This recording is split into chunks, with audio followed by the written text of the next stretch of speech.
എല്ലാ ഗ്രാമത്തിലും കാണും പണ്ടെങ്ങോ ഉപേക്ഷിക്കപ്പെട്ട പൊട്ടിപ്പൊളിഞ്ഞ ഒരു തറവാടോ മനയോ.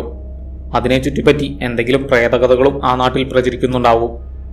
എന്റെ നാട്ടിലും ഉണ്ടായിരുന്നു അതുപോലൊന്ന്. എനിക്ക് ഓർമ്മ വച്ച കാലം മുതൽ ആരും താമസമില്ലാതെ ബലക്ഷയം വന്ന് കുറെയൊക്കെ ഭാഗങ്ങൾ തകർന്നു വീണ് കാടുകയറി കിടക്കുകയായിരുന്നു അത്. അതിനെ ചുറ്റിപ്പറ്റിയും കുറെ കഥകൾ പ്രചരിച്ചിരുന്നു. പണ്ട് മുതലേ അതിനെയെല്ലാം തികഞ്ഞ അവജ്ഞതയോടെ ഞാൻ അവഗണിക്കുകയും ചെയ്തിരുന്നു. എനിക്ക് ഈ ഭൂതത്തിലും പ്രേതത്തിലും എന്തിന് ദൈവത്തിലും ഒന്നും ഒരു വിശ്വാസവുമില്ലായിരുന്നു. അതിനൊരു കാരണവുമുണ്ട്. ഞാൻ ജനിച്ചു വളർന്നത് ഒരു കമ്മ്യൂണിസ്റ്റ് കുടുംബത്തിലാണ്. എൻ്റെ അച്ഛനും അമ്മയും നിരീശ്വരവാദികളായിരുന്നു. ഞാനാണെങ്കിൽ അവരുടെ തനിപ്പകർപ്പും. ജീവിതത്തിൽ ഒരിക്കൽ പോലും ദൈവമുണ്ടോ എന്നൊരു ചിന്ത എൻ്റെ മനസ്സിലൂടെ ഒരിക്കലും കടന്നുപോയിട്ടില്ല. എൻ്റെ സുഹൃത്തുക്കൾ പക്ഷേ എന്നെപ്പോലെ ആയിരുന്നില്ല. അവർക്ക് ഇതിലെല്ലാം നല്ല വിശ്വാസമായിരുന്നു. ഒന്നിച്ചുള്ള സൗഹൃദ സംഭാഷണങ്ങൾക്കിടയിൽ ദൈവവും പ്രേതവുമെല്ലാം ഞങ്ങളുടെ ചർച്ചാ വിഷയവുമായിരുന്നു. അവരോടെല്ലാം ഞാൻ ഒറ്റയ്ക്ക് തർക്കിച്ച് ജയിക്കുകയും ചെയ്തിരുന്നു. ആദ്യമൊക്കെ അവർക്കൊരു വാശിയായിരുന്നു എന്നെ ഒരു ദൈവവിശ്വാസിയാക്കുക എന്നത്. പക്ഷെ പതിയെ അവർ അത് അവസാനിപ്പിച്ചു. കാരണം അവർ വലിയ സംഭവമായി കരുതി നിരത്തിയിരുന്ന വാദമുഖങ്ങളെയൊക്കെ ഞാൻ നിസ്സാരമായി തള്ളിക്കളയുമായിരുന്നു. എനിക്ക് ഓർമ്മ വച്ച കാലം മുതലേ കേട്ടുവളർന്ന ഒരു കഥയായിരുന്നു മനയിൽ പ്രേതബാധയുണ്ടെന്നത്. പകലോ രാത്രിയോ എന്ന വ്യത്യാസമില്ലാതെ അതിനകത്ത് കയറിയിട്ടുള്ള പലർക്കും മാനസിക വിഭ്രാന്തി പിടിപെട്ടിരുന്നു. അങ്ങനെ ആ മനയിൽ കയറി ഏറ്റവും അവസാനം മാനസിക നില തെറ്റിയ ആളായിരുന്നു രാഘവൻ ചേട്ടൻ. എനിക്ക് 4-5 വയസ്സുള്ള സമയത്താണ് ആ സംഭവം നടക്കുന്നത്. ഒറ്റപ്പെട്ടു നിൽക്കുന്ന പറമ്പുകളിലെ തെങ്ങുകളിൽ കയറി തേങ്ങ മോഷ്ടിച്ച് വിൽക്കലായിരുന്നു ഒരു ജോലിക്കും പോവാത്ത രാഘവൻ ചേട്ടന്റെ വരുമാന സ്രോതസ്. അങ്ങനെയിരിക്കെ ഒരു വേനൽക്കാലത്ത് രാഘവൻ ചേട്ടൻ കയ്യിൽ പൈസയൊന്നുമില്ലാതെ ആ മനയുടെ മുന്നിലൂടെ എങ്ങോട്ടെന്നില്ലാതെ നടന്നു പോവുകയായിരുന്നു. എങ്ങോട്ടെന്നില്ലാതെ എന്ന് പറയാൻ പറ്റില്ല. നാട്ടിലെ ഒരേയൊരു കള്ള് ഷാപ്പിലേക്കായിരുന്നു മൂപ്പർ പോയിക്കൊണ്ടിരുന്നത്. രാവിലെ മുതൽ രാഘവൻ ചേട്ടന് നല്ല പോലെ കൈവിറയ്ക്കുന്നുണ്ടായിരുന്നു. അത് മാറണമെങ്കിൽ പ്രാതലിന് ശേഷം പതിവുള്ളത് അകത്ത് ചെല്ലണം. സ്വന്തമായി വീടും കുടുംബവും ഒന്നുമില്ലാതിരുന്ന രാഘവൻ ചേട്ടൻ പുള്ളിയുടെ വകയിൽ ഒരമ്മാവന്റെ വീട്ടിലെ അന്തേവാസിയായിട്ടായിരുന്നു കഴിഞ്ഞിരുന്നത്. തേങ്ങാമോഷണവും കള്ളുകുടിയും ഒഴിച്ചാൽ ഒരു നിരുപദ്രവകാരിയായിരുന്നു രാഘവൻ ചേട്ടൻ. തലേന്ന് മാറ്റിവെച്ചിരുന്ന കള്ളും കുപ്പി രാവിലെ എഴുന്നേറ്റപ്പോൾ അറിയാതെ കാലുകൊണ്ട് തട്ടിമറിഞ്ഞു വീണു പൊട്ടിപ്പോയി. അതുള്ളിൽ ചെന്നില്ലെങ്കിൽ പുള്ളിക്ക് പിന്നെ ഒരു ഗ്ലാസ് വെള്ളം പോലും എടുത്തു കുടിക്കാൻ പറ്റാത്തത്ര കൈവിറയലായിരിക്കും. കഴിഞ്ഞ ദിവസം ഷാപ്പിൽ ചെന്നപ്പോൾ പരമുവേട്ടൻ ഇനി കടം ചോദിച്ചു വരരുത് എന്ന് പറഞ്ഞ് കൊടുത്തുവിട്ടതായിരുന്നു രാവിലെ തട്ടിമറിഞ്ഞു പോയ കുപ്പി. വലിയ അഭിമാനിയൊന്നുമായിരുന്നില്ലെങ്കിലും ഇനിയും കടം ചോദിക്കാൻ മൂപ്പർക്കെന്തോ മടി തോന്നി. അതുകൊണ്ട് തന്നെ രാഘവൻ ചേട്ടൻ മനയുടെ മുന്നിലെത്തി ഒന്ന് നിന്നു. വർഷങ്ങളായി ആരും കടന്നു ചെല്ലാത്തതുകൊണ്ട് മനയും പരിസരവുമാകെ കാട് കയറി കിടക്കുകയായിരുന്നു. അവിടെയുണ്ടായിരുന്ന തെങ്ങുകളിലേക്കാണ് രാഘവൻ ചേട്ടന്റെ നോട്ടം പോയത്. ധാരാളം ഉണക്കത്തേങ്ങകൾ എല്ലാ തെങ്ങുകളിലും ഉണ്ടായിരുന്നു. കുറേയൊക്കെ താഴെ വീണ് മുള പൊട്ടിയും കിടന്നിരുന്നു. കൈവിറയൽ അസഹ്യമായപ്പോൾ രണ്ടാമതൊന്നും ചിന്തിക്കാതെ രാഘവൻ ചേട്ടൻ ചെങ്കല്ലുകൊണ്ട് നിർമ്മിച്ച പകുതിയും പൊളിഞ്ഞു കിടന്നിരുന്ന മതിൽക്കെട്ട് ചാടിക്കടന്ന് ഒരു തെങ്ങിന്റെ മുകളിലേക്ക് കയറി. തെങ്ങ് കയറ്റത്തിൽ അഗ്രഗണ്യനായിരുന്ന രാഘവൻ ചേട്ടന് തെങ്ങ് കയറാൻ കോണിയോ തളപ്പോ ഒന്നും ആവശ്യമില്ലായിരുന്നു. ഞൊടിയുടെ സമയം കൊണ്ട് 2 തെങ്ങുകളിൽ കയറി തേങ്ങയുമിട്ട് അത് പെറുക്കി പോകാൻ തുടങ്ങിയതായിരുന്നു രാഘവൻ ചേട്ടൻ. അപ്പോഴാണ് മുന്നിൽ നിന്നും ഒരു പാമ്പിന്റെ ശീൽക്കാരം കേട്ടത്. ഞെട്ടിപ്പുറകോട്ട് ചാടിയപ്പോൾ അവിടെ നിന്നും കേട്ടു മറ്റൊരു പാമ്പിന്റെ ശീൽക്കാരം. നോക്കിയപ്പോൾ 4 ചുറ്റിൽ നിന്നും പാമ്പുകൾ തന്റെ നേരെ വരുന്നതാണ് രാഘവൻ ചേട്ടൻ കണ്ടത്. കയ്യിലുണ്ടായിരുന്ന നാളികേരം മുഴുവൻ താഴെയിട്ട് പ്രാണഭയത്താൽ ഓടിയ രാഘവൻ ചേട്ടൻ ചെന്ന് കയറിയത് ആ മനയുടെ ഉള്ളിലേക്കായിരുന്നു. അതിനകത്തു നിന്നും ഒരു മാനസിക രോഗിയായിട്ടായിരുന്നു രാഘവൻ ചേട്ടൻ പുറത്തു വന്നത്. അകത്തെന്താണ് സംഭവിച്ചത് എന്ന് ഇന്നും ആർക്കും അറിയില്ല. ഇത്രയുമൊക്കെ അറിയാൻ കഴിഞ്ഞത് രാഘവൻ ചേട്ടനെ ചികിത്സിച്ചിരുന്ന ഡോക്ടർ വഴിയാണ്. ഇന്ന് ഞങ്ങളെല്ലാം വളർന്ന് ജോലിക്കാരായി. പക്ഷേ വർഷങ്ങൾ ഇത്ര കഴിഞ്ഞിട്ടും ആ സംഭവത്തിന് ശേഷം പിന്നെ ആരും ആ മനയുടെ അകത്തേക്കോ പറമ്പിലേക്കോ കയറിയിട്ടില്ല. അങ്ങനെയിരിക്കെ പതിവ് പോലെ ഒരു ദിവസം വൈകുന്നേരം ഞാനും എൻ്റെ സുഹൃത്തുക്കളും ജോലി കഴിഞ്ഞ് വീടിനടുത്തുള്ള ക്ലബിലൊത്തുകൂടി. സിനിമയും ക്രിക്കറ്റും രാഷ്ട്രീയവും ഒക്കെയായിരുന്നു ഞങ്ങളുടെ ചർച്ചാ വിഷയം. ഞങ്ങൾ ഓരോന്ന് സംസാരിച്ചു കൊണ്ടിരിക്കുന്നതിനിടയിൽ പതിവില്ലാതെ രാഘവൻ ചേട്ടൻ അവിടേക്ക് കയറി വന്നു. കുറച്ചു നേരം ഞങ്ങളെയൊക്കെ നോക്കി എന്തൊക്കെയോ പിച്ചുമ്പേയും പറഞ്ഞിട്ട് പുള്ളിക്കാരൻ ഇറങ്ങിപ്പോയി. ഞങ്ങൾ പകച്ച് പരസ്പരം നോക്കി. പിന്നെ ഞങ്ങൾ വീണ്ടും ഞങ്ങളുടെ ചർച്ചകളിലേക്ക് തിരിഞ്ഞു. പതിയെ പതിയെ അത് രാഷ്ട്രീയവും സിനിമയും ഒക്കെ വിട്ട് ആ മനയെക്കുറിച്ചായി മാറി. രാഘവൻ ചേട്ടൻ എന്തായിരിക്കും അതിനുള്ളിൽ വെച്ച് കണ്ടിട്ടുണ്ടായിരിക്കുക? ഞങ്ങളുടെ കൂട്ടത്തിലെ ബിനു ആത്മകഥമെന്നോണം പറഞ്ഞു. മരിച്ചുപോയ ജാനകി തമ്പുരാട്ടിയെ. അല്ലാണ്ടെന്ത്, ജോമോൻ പറഞ്ഞു. എന്ന് നിന്നോടാര് പറഞ്ഞു? ബിനു ചോദിച്ചു. അതെല്ലാവർക്കും അറിയാവുന്ന കാര്യമല്ലേ, ആരേലും പറയേണ്ട കാര്യമുണ്ടോ? ജോമോൻ പണ്ട് ആ തറവാട്ടിൽ ഇറങ്ങിയേറിയ ദുരന്തകഥയെ സ്വയം അനുസ്മരിച്ചുകൊണ്ട് പറഞ്ഞു. പണ്ടങ്ങനെയൊക്കെ ഉണ്ടായെന്ന് വെച്ച് രാഘവൻ ചേട്ടൻ കണ്ടത് ജാനകി തമ്പുരാട്ടിയെ തന്നെയാണെന്ന് എങ്ങനെ പറയാൻ പറ്റും? ചിലപ്പോൾ വേറെ എന്തെങ്കിലുമാണ് പുള്ളിക്കാരൻ കണ്ടതെങ്കിലോ? അല്ലേ അഭിലാഷേ? ജോമോൻ എന്റെ നേരെ തിരിഞ്ഞു. എനിക്കിതിലൊന്നും ഒരു വിശ്വാസവുമില്ലാത്തതുകൊണ്ട് എന്നെ ഒന്ന് ചൊറിയാൻ വേണ്ടിയാണ് അവനത് ചോദിച്ചത് എന്ന് എനിക്ക് മനസ്സിലായി. ഉവ്വ, ഞാൻ ഒന്ന് ഇരുത്തി മൂളി. അല്ല, നീ തന്നെ പറ, പിന്നെ പുള്ളിക്ക് ഭ്രാന്ത് വരാൻ എന്തായിരിക്കും കാരണം? ബിനുവും എന്റെ നേരെ തിരിഞ്ഞു. എടാ, അതിനെല്ലാം ഒരുപാട് കാരണങ്ങൾ കാണും. ഇപ്പോൾ ഇത്രയും വർഷങ്ങൾ കഴിഞ്ഞില്ലേ, നമുക്കിവിടെ ഇരുന്ന് വെറുതെ ഊഹിക്കാമെന്നല്ലാതെ ശരിക്കുള്ള കാരണമൊന്നും കണ്ടെത്താൻ പറ്റില്ല, ഞാൻ അവരോട് പറഞ്ഞു. എന്നാൽ നീ നിന്റെ ഊഹങ്ങളൊന്ന് പറ. ഞങ്ങൾക്കുറപ്പാ രാഘവൻ ചേട്ടൻ അതിനുള്ളിൽ വെച്ച് അമാനുഷികമായ എന്തോ കണ്ടിട്ടുണ്ടെന്ന്. ചിലപ്പോൾ ജോമോൻ പറഞ്ഞ പോലെ ഇനി ജാനകി തമ്പുരാട്ടിയെ തന്നെ ആയിരിക്കാനും മതി. ബിനു ജോമോന്റെ ഒപ്പം കൂടി. അതിപ്പോ ഒരുപാട് കാരണങ്ങൾ കാണും. ഒന്നാമത്, പുള്ളി എപ്പോഴും നല്ല വെള്ളമായിരുന്നു. കടുത്ത മദ്യപാനം മൂലം പുള്ളിയുടെ തലച്ചോറൊക്കെ ഒരു പരുവമായിരുന്നിരിക്കണം, ഞാൻ പറഞ്ഞു. പക്ഷെ അന്ന് പുള്ളിക്കാരൻ മദ്യപിച്ചിട്ടില്ലായിരുന്നു, ജോമോൻ തർക്കിച്ചു.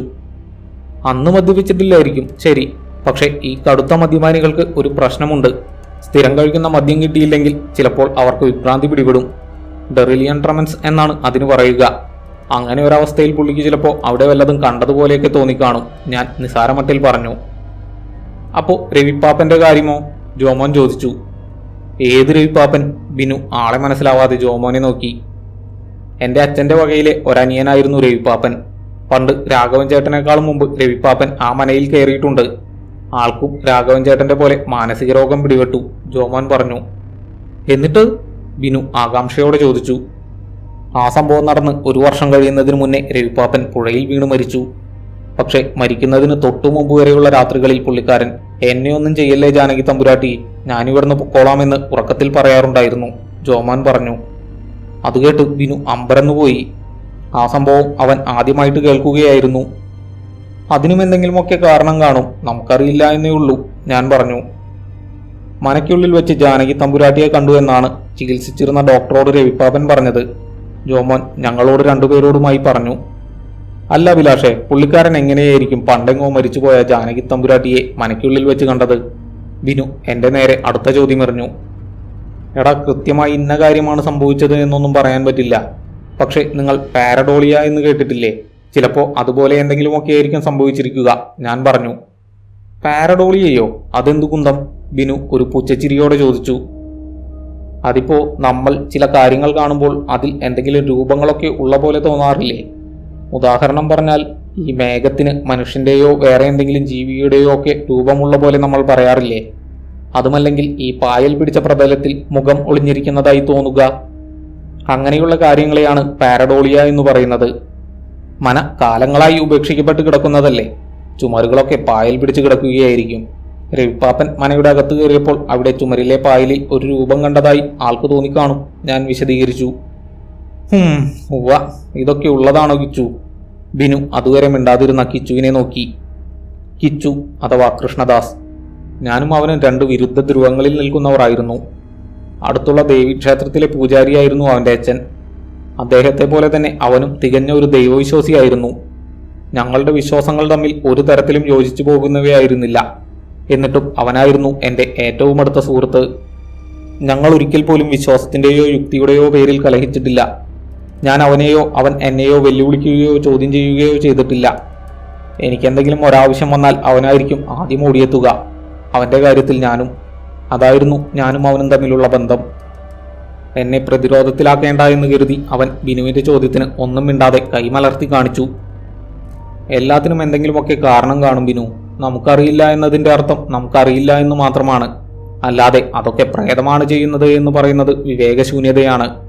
ഒന്നിരുത്തി ചിന്തിച്ചാൽ നമുക്കത് മനസ്സിലാക്കാനും പറ്റും, ഞാൻ പറഞ്ഞു. ജീവിതത്തെ മനസ്സിലാക്കേണ്ടത് അനുഭവങ്ങളിലൂടെയാണ്, ചിന്തകളിലൂടെയല്ല. ചിന്തകൾക്കൊരിക്കലും ജീവിതത്തെ ഉൾക്കൊള്ളാൻ കഴിയില്ല. അവ വ്യക്തിഗതവും പരിമിതവുമാണ്, വളരെ സൗമ്യതയോടെ കിച്ചു പറഞ്ഞു. അതൊരു വാദമായിരുന്നില്ല, മറിച്ച് ഒരു സഹോദരന്റെ സ്നേഹപൂർവ്വമുള്ള ഉപദേശമായിരുന്നു. ഞാനതിന് മറുപടിയൊന്നും പറഞ്ഞില്ല. തർക്കിച്ചിട്ട് കാര്യമൊന്നുമില്ല എന്ന് തോന്നിയതുകൊണ്ടോ മറ്റോ ജോമോനും ബിനുവും പതിയെ വിഷയം മാറ്റി. അത് കഴിഞ്ഞ് ഏതാണ്ട് 1/4 മണിക്കൂറോളം ഞങ്ങൾ മറ്റുള്ള ചർച്ചകളിൽ മുഴുകി.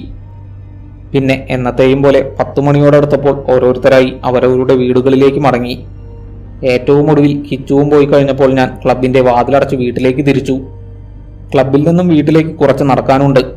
ഞാൻ ഫോണിലെ ഫ്ലാഷും ഓൺ ചെയ്ത് ഇരുവശങ്ങളിലും പുല്ലുകൾ വളർന്നു നിൽക്കുന്ന മൺവഴിയിലൂടെ ഓരോന്ന് ചിന്തിച്ച് നടന്നു. കിച്ചു പറഞ്ഞ വാചകമായിരുന്നു എൻ്റെ മനസ്സിൽ നിറയെ. ജീവിതത്തെ മനസ്സിലാക്കേണ്ടത് അനുഭവങ്ങളിലൂടെയാണ്, ചിന്തകളിലൂടെയല്ല. ചിന്തകൾക്കൊരിക്കലും ജീവിതത്തെ ഉൾക്കൊള്ളാൻ കഴിയില്ല. അവ വ്യക്തിഗതവും പരിമിതവുമാണ്. ഒരു തരത്തിൽ പറഞ്ഞാൽ നമ്മുടെ അനുഭവങ്ങളും പരിമിതമല്ലേ? ഞാൻ ചിന്തിച്ചു. നമ്മുടെ ഇന്ദ്രിയങ്ങൾക്ക് ഗോചരമായിട്ടുള്ളതിനപ്പുറം ഒന്നും തന്നെ നമുക്കറിയാൻ കഴിയില്ല. എന്തിനേറെ ഒരു നിശ്ചിത ഫ്രീക്വൻസിയിൽ താഴെയുള്ള ശബ്ദങ്ങൾ പോലും കേൾക്കാൻ നമുക്ക് കഴിയില്ല. അതുമാത്രമല്ല, ചിന്തകളെ കൂടാതെ അനുഭവങ്ങളും വ്യക്തിഗതമാണ്. എല്ലാ കാര്യങ്ങളും എല്ലാവർക്കും ഒരുപോലെ തന്നെ അനുഭവപ്പെടണമെന്നുമില്ല. മാനസിക വിഭ്രാന്തി അനുഭവിക്കുന്ന ഒരാളെ സംബന്ധിച്ച് അയാളുടെ മായാദർശനങ്ങൾ യാഥാർത്ഥ്യമാണ്. അയാൾ അവ ശരിക്കും കാണുന്നുണ്ട്. എന്നാൽ ഒരു സാധാരണ വ്യക്തിക്ക് അവ തികച്ചും അസംബന്ധങ്ങൾ മാത്രമാണ്. അവർ അയാളോട് തർക്കിക്കും അങ്ങനെയൊന്നില്ല എന്ന് പറഞ്ഞ്. പക്ഷെ എത്ര ശ്രമിച്ചാലും അവർ സമ്മതിച്ചു തരില്ല. കാരണം അതവരുടെ യാഥാർത്ഥ്യമാണ്. പിന്നെ വ്യത്യസ്ത അനുഭവങ്ങൾ ഉണ്ടാവാൻ മാനസിക വിഭ്രാന്തി ഉണ്ടാവണമെന്നൊന്നുമില്ല. അതാർക്കും എപ്പോൾ വേണമെങ്കിലും സംഭവിക്കാവുന്നതേയുള്ളൂ. എന്തിന് എല്ലാ കാര്യങ്ങളും എല്ലാവരും ഒരുപോലെയാണ് കാണുന്നത് എന്ന് പോലും നമുക്ക് ഉറപ്പില്ല. എൻ്റെ പച്ച മറ്റുള്ളവരുടെ നീലയല്ല എന്ന് എങ്ങനെ പറയാൻ കഴിയും? ഞാൻ കോളിയ സിദ്ധാന്തത്തെക്കുറിച്ച് ചിന്തിച്ചു. അങ്ങനെ ചിന്തകൾ കാടുകയറി ഞാൻ നടന്ന് വീട്ടിലേക്ക് തിരിയുന്നതിനു പകരം ചെന്നെത്തിയത് കുറച്ചപ്പുറമുള്ള ഒരു തോടിന്റെ വക്കത്തായിരുന്നു. ചിന്തകളിൽ മുഴുകുമ്പോൾ പോലും സ്ഥലകാലബോധം നഷ്ടപ്പെടുന്നു. ഒരു നെടുവീർപ്പോടെ ഞാൻ വീട്ടിലേക്ക് തിരിച്ചു നടന്നു. പെട്ടെന്ന് വഴിവക്കിലെ പൊന്തക്കാട്ടിൽ നിന്നും ഒരു നിഴൽ രൂപം അലറിക്കൊണ്ട് എൻ്റെ മുന്നിലേക്ക് ചാടി വീണു. ഞാൻ ഞെട്ടി 2 ചുവട് പുറകോട്ട് ചാടി. വലിയ യുക്തിവാദിയ എന്നൊക്കെ പറഞ്ഞിട്ട് നല്ല പേടിയാണല്ലേ? ബിനു സ്വന്തം മുഖത്തേക്ക് ലൈറ്റ് തെളിച്ചുകൊണ്ട് ചോദിച്ചു. അല്പനേരത്തേക്ക് ഞാനൊന്നും മിണ്ടിയില്ല. എന്താ അഭിലാഷേ, പേടിച്ചു പോയോ? കുറച്ചപ്പുറത്തു നിന്നുമായി ജോമോന്റെ ശബ്ദം കേട്ടു. നിനക്കൊന്നും വേറെ പണിയില്ലേ ചുമ്മാ മനുഷ്യനെ പേടിപ്പിക്കാനായിട്ട്? ഞെട്ടൽ മാറിയപ്പോൾ ഞാൻ ചോദിച്ചു. അപ്പൊ പേടിയുണ്ടല്ലേ? ബിനു താൻ ഉദ്ദേശിച്ച കാര്യം നടന്ന സന്തോഷത്തിൽ ചോദിച്ചു. എടാ, പേടിയൊക്കെ എല്ലാ മനുഷ്യർക്കും ഉള്ളതാണ്. അതിന് പ്രേതവുമായി ഒരു ബന്ധവുമില്ല. ഇപ്പൊ ഞാൻ ഞെട്ടിയത് വല്ല കാട്ടുമൃഗങ്ങളുമാണോ എന്ന് കരുതിയാണ്, ഞാൻ പറഞ്ഞു. അത് ഞങ്ങൾക്ക് മനസ്സിലായി. ജോമോൻ ചിരിച്ചുകൊണ്ട് മുന്നിലേക്ക് വന്നു. നിന്നോടൊന്നും പറഞ്ഞിട്ട് ഒരു കാര്യവുമില്ല എന്ന് പറഞ്ഞ് ഞാൻ തിരിച്ചു വീട്ടിലേക്ക് നടന്നു. വീട്ടിലെത്തി മുറിയിലേക്ക് കയറിയിട്ടും എൻ്റെ മനസ്സിൽ ഒരേ ഒരു കാര്യം മാത്രമേ ഉണ്ടായിരുന്നുള്ളൂ. കിച്ചു പറഞ്ഞ വാക്കുകൾ. അവൻ എന്നെ കടന്നാക്രമിച്ചുകൊണ്ടൊന്നുമല്ല അത് പറഞ്ഞത്. പക്ഷെ എന്നിട്ടും എന്തുകൊണ്ടോ അതെൻ്റെ ഉള്ളിൽ അങ്ങനെ കിടന്നു. ഒരു പക്ഷേ അതെൻ്റെ ഈഗോയെ മുറിപ്പെടുത്തി കാണും. കാരണം ചിന്തകൾക്ക് ഞാൻ അത്രമാത്രം പ്രാധാന്യം നൽകിയിരുന്നു. എന്നെ സംബന്ധിച്ച് ഒന്നും ചിന്തകൾക്ക് അതീതമായിരുന്നില്ല. രാത്രി കട്ടിലിൽ കിടക്കുമ്പോഴും ആ ചിന്ത വീണ്ടും നുരഞ്ഞു പൊന്തി വന്നു. എന്തെങ്കിലും ആവട്ടെ. കുറേ നേരം ഒരേ ചിന്ത തന്നെ ആയപ്പോൾ ഞാൻ പുതച്ചുമൂടി ഉറങ്ങാൻ കിടന്നു. ആ ദിവസം അങ്ങനെ കടന്നുപോയി. അതുപോലെ പിന്നീടുള്ള ദിവസങ്ങളും ആഴ്ചകളും അതിവേഗത്തിൽ കൊഴിഞ്ഞുപോയിക്കൊണ്ടിരുന്നു. അങ്ങനെയിരിക്കെ ഒരു ഗാന്ധി ജയന്തി ദിവസം, അന്ന് ഞാൻ ജോലി ചെയ്യുന്ന കമ്പനിയുടെ കാട് കയറി നിൽക്കുന്ന ഓഫീസ് പരിസരം വൃത്തിയാക്കാൻ ഞാനും എൻ്റെ സഹപ്രവർത്തകരും തീരുമാനിച്ചു. രാവിലെ തന്നെ ബൈക്കിൽ ഓഫീസിലേക്ക് തിരിച്ച് ഞാൻ പോകുന്ന വഴിയിലെ ഒരു കടയിൽ നിന്നും മുട്ടോളം എത്തുന്ന ഒരു ജോഡി ഗംബൂട്ട് വാങ്ങി. അന്ന് ഓഫീസ് അവധിയായിരുന്നെങ്കിലും ഞാൻ എത്തുമ്പോൾ മാനേജർ ഉൾപ്പെടെ എല്ലാവരും നേരത്തെ തന്നെ അവിടെ എത്തിയിട്ടുണ്ടായിരുന്നു. പകൽ മുഴുവൻ നിന്ന് ഞങ്ങൾ ആ പരിസരം മൊത്തം വൃത്തിയാക്കി. ശാരീരികാധ്വാനം തീരെയില്ലാത്ത ജോലിയായിരുന്നു ഓഫീസിൽ ഞങ്ങൾ ചെയ്തുകൊണ്ടിരുന്നത്. അതുകൊണ്ട് തന്നെ വൈകുന്നേരം ആയപ്പോഴേക്കും എല്ലാവരും നല്ലപോലെ ക്ഷീണിച്ചിരുന്നു. കുറച്ചുനേരം ഓഫീസ് തുറന്ന് AC ഓൺ ചെയ്ത് ഞങ്ങൾ ക്ഷീണം മാറാനായി ഇരുന്നു. ഞാൻ ജനാലയിലൂടെ പുറത്തേക്ക് നോക്കി കസാരയിലിരുന്നു. റോഡിനപ്പുറത്ത് ഒരു വലിയ കെട്ടിടത്തിന്റെ പണി നടക്കുന്നുണ്ടായിരുന്നു. അന്നത്തെ പണിയെല്ലാം കഴിഞ്ഞ് തൊഴിലാളികളിൽ ചിലർ തിരികെ വീടുകളിലേക്ക് മടങ്ങുന്നു. ചിലർ അടുത്തുള്ള കടകളിൽ നിന്നും വീട്ടിലേക്ക് വേണ്ട സാധനങ്ങൾ വാങ്ങുന്നു. എനിക്ക് അവരോട് എന്തെന്നില്ലാത്ത ബഹുമാനം തോന്നി. ആ സമയം കിച്ചുവിന്റെ വാക്കുകൾ ഞാൻ ഓർത്തു. ജീവിതത്തെ മനസ്സിലാക്കേണ്ടത് അനുഭവങ്ങളിലൂടെയാണ്, ചിന്തകളിലൂടെയല്ല. അല്പസമയം കൂടി ഓഫീസിലെ AC നൽകിയ കുളിർമയിൽ ചെലവഴിച്ച ശേഷം ഞങ്ങൾ കുറച്ചപ്പുറത്തായിട്ടുള്ള ഒരു ഹോട്ടലിൽ ചെന്ന് ഭക്ഷണം കഴിച്ചു. ഹോട്ടലിൽ നിന്നും തിരികെ പോകാൻ നേരം മാനേജർക്ക് ഒരു തോന്നൽ, എല്ലാവർക്കും കൂടി ഒരു സിനിമയ്ക്ക് പോയാലോ എന്ന്. ചോദിച്ചപ്പോൾ എല്ലാവർക്കും സമ്മതം.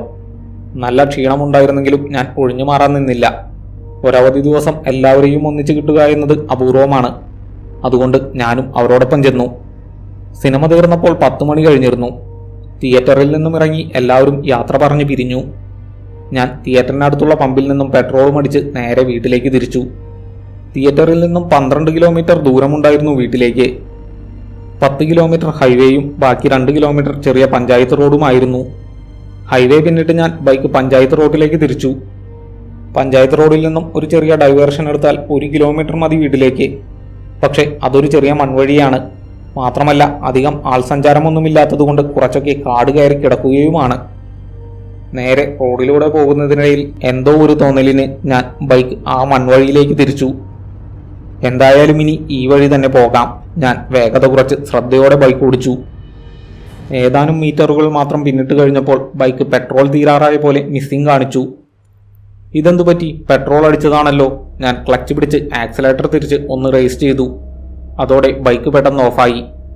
തിയേറ്ററിനടുത്തുള്ള പമ്പിലെ പെട്രോളിൽ കരടുണ്ട് എന്ന് കഴിഞ്ഞ ദിവസം വഴിയിൽപ്പെട്ടുപോയ മാനേജർ പറഞ്ഞത് അപ്പോഴാണ് എനിക്ക് ഓർമ്മ വന്നത്. നാശം പിടിക്കാൻ, ഇനി ഇതും തള്ളിപ്പോകണം, അല്ലെങ്കിൽ ക്ഷീണിച്ച അവശനായിരിക്കുകയാണ്. ഞാൻ സൈഡ് സ്റ്റാൻഡിട്ട് ബൈക്കിൽ നിന്നും ഇറങ്ങി ഫോണെടുത്ത് ബിനുവിൻ്റെ നമ്പർ ഡയൽ ചെയ്തു. പക്ഷേ അവിടെ റേഞ്ച് കുറവായിരുന്നതുകൊണ്ട് കോൾ പോയില്ല. എന്ത് ചെയ്യണമെന്നാലോചിച്ച് ഞാൻ ഒരു നിമിഷം അവിടെ നിന്നു.